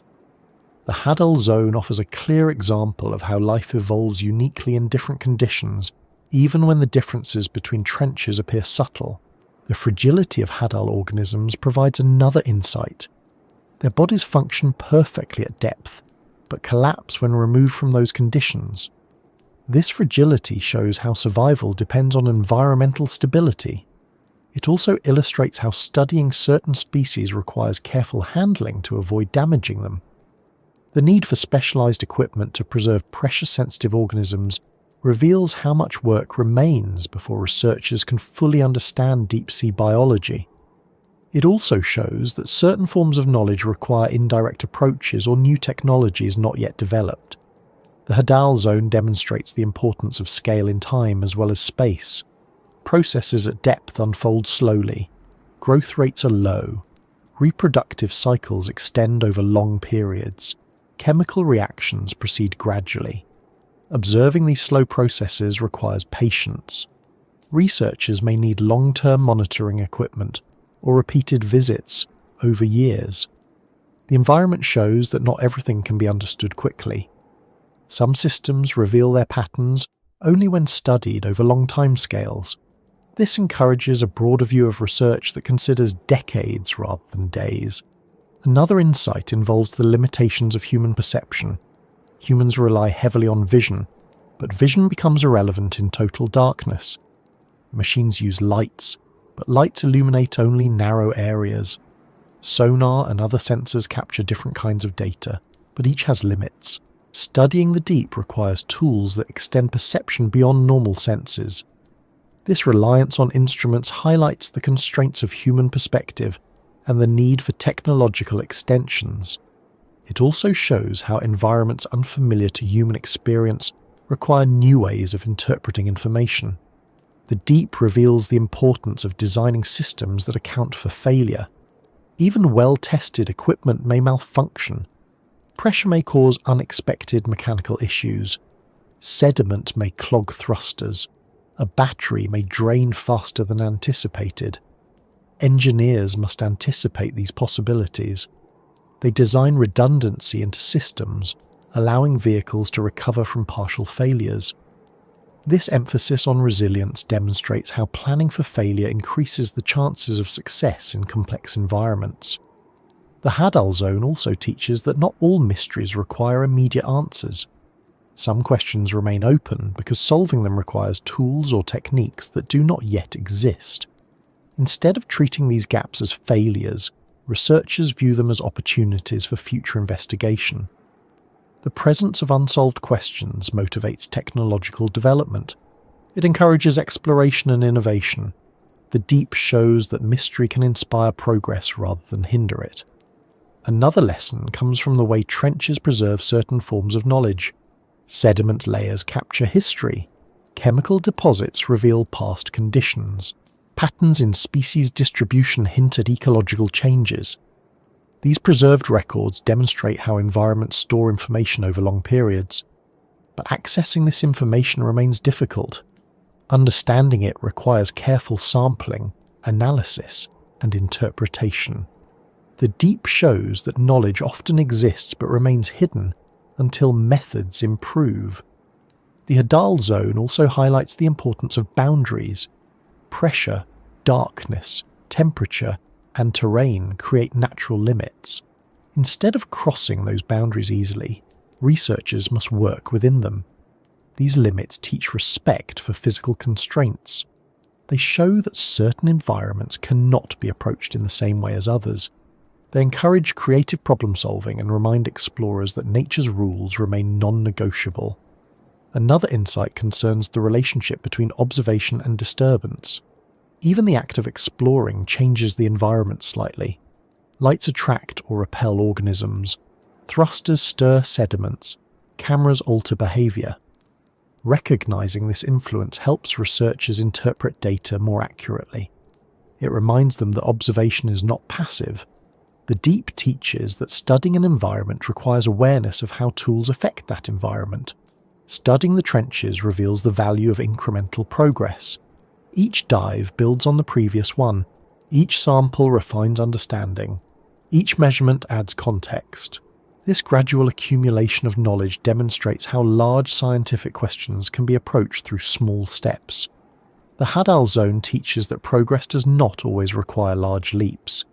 Consistent effort yields results over time. The trenches also highlight the connection between technology and knowledge. As tools improve, observations improve. New materials allow deeper dives. New sensors capture more precise data. New models interpret information more accurately. The relationship between equipment and understanding becomes clear. Without advancements in technology, knowledge would remain limited. The deep shows how technological development and scientific discovery depend on each other. Another insight involves humility. The Hadal zone contains environments that humans cannot enter without machines. It holds species that cannot survive outside narrow conditions. It operates on scales far beyond daily experience. Confronting this complexity requires acknowledging how little is known. Instead of resisting this uncertainty, researchers learn to accept it and work within it. This humility does not diminish curiosity. It strengthens it by encouraging careful observation and flexible interpretation. The deep also demonstrates the value of patience in scientific inquiry. Because missions occur infrequently and data sets remain small, conclusions emerge slowly. Researchers may spend years studying one region or one species. They understand that answers take time. This patience becomes a core part of the process. Finally, the Hadal zone teaches that curiosity itself remains one of the most powerful tools available. Despite all the challenges, researchers continue exploring because each discovery provides new insight into how the world functions. The trenches highlight the value of seeking knowledge even when the path remains slow or difficult. They show that understanding the unknown depends not only on equipment, but on the willingness to look deeper, ask questions, and return to challenging environments repeatedly. With these observations, the exploration of the Hadal zone continues not as a completed effort, but as an ongoing process shaped by curiosity, careful planning, technological development, and the recognition that unknown regions still contain more to learn than can be seen in any single mission.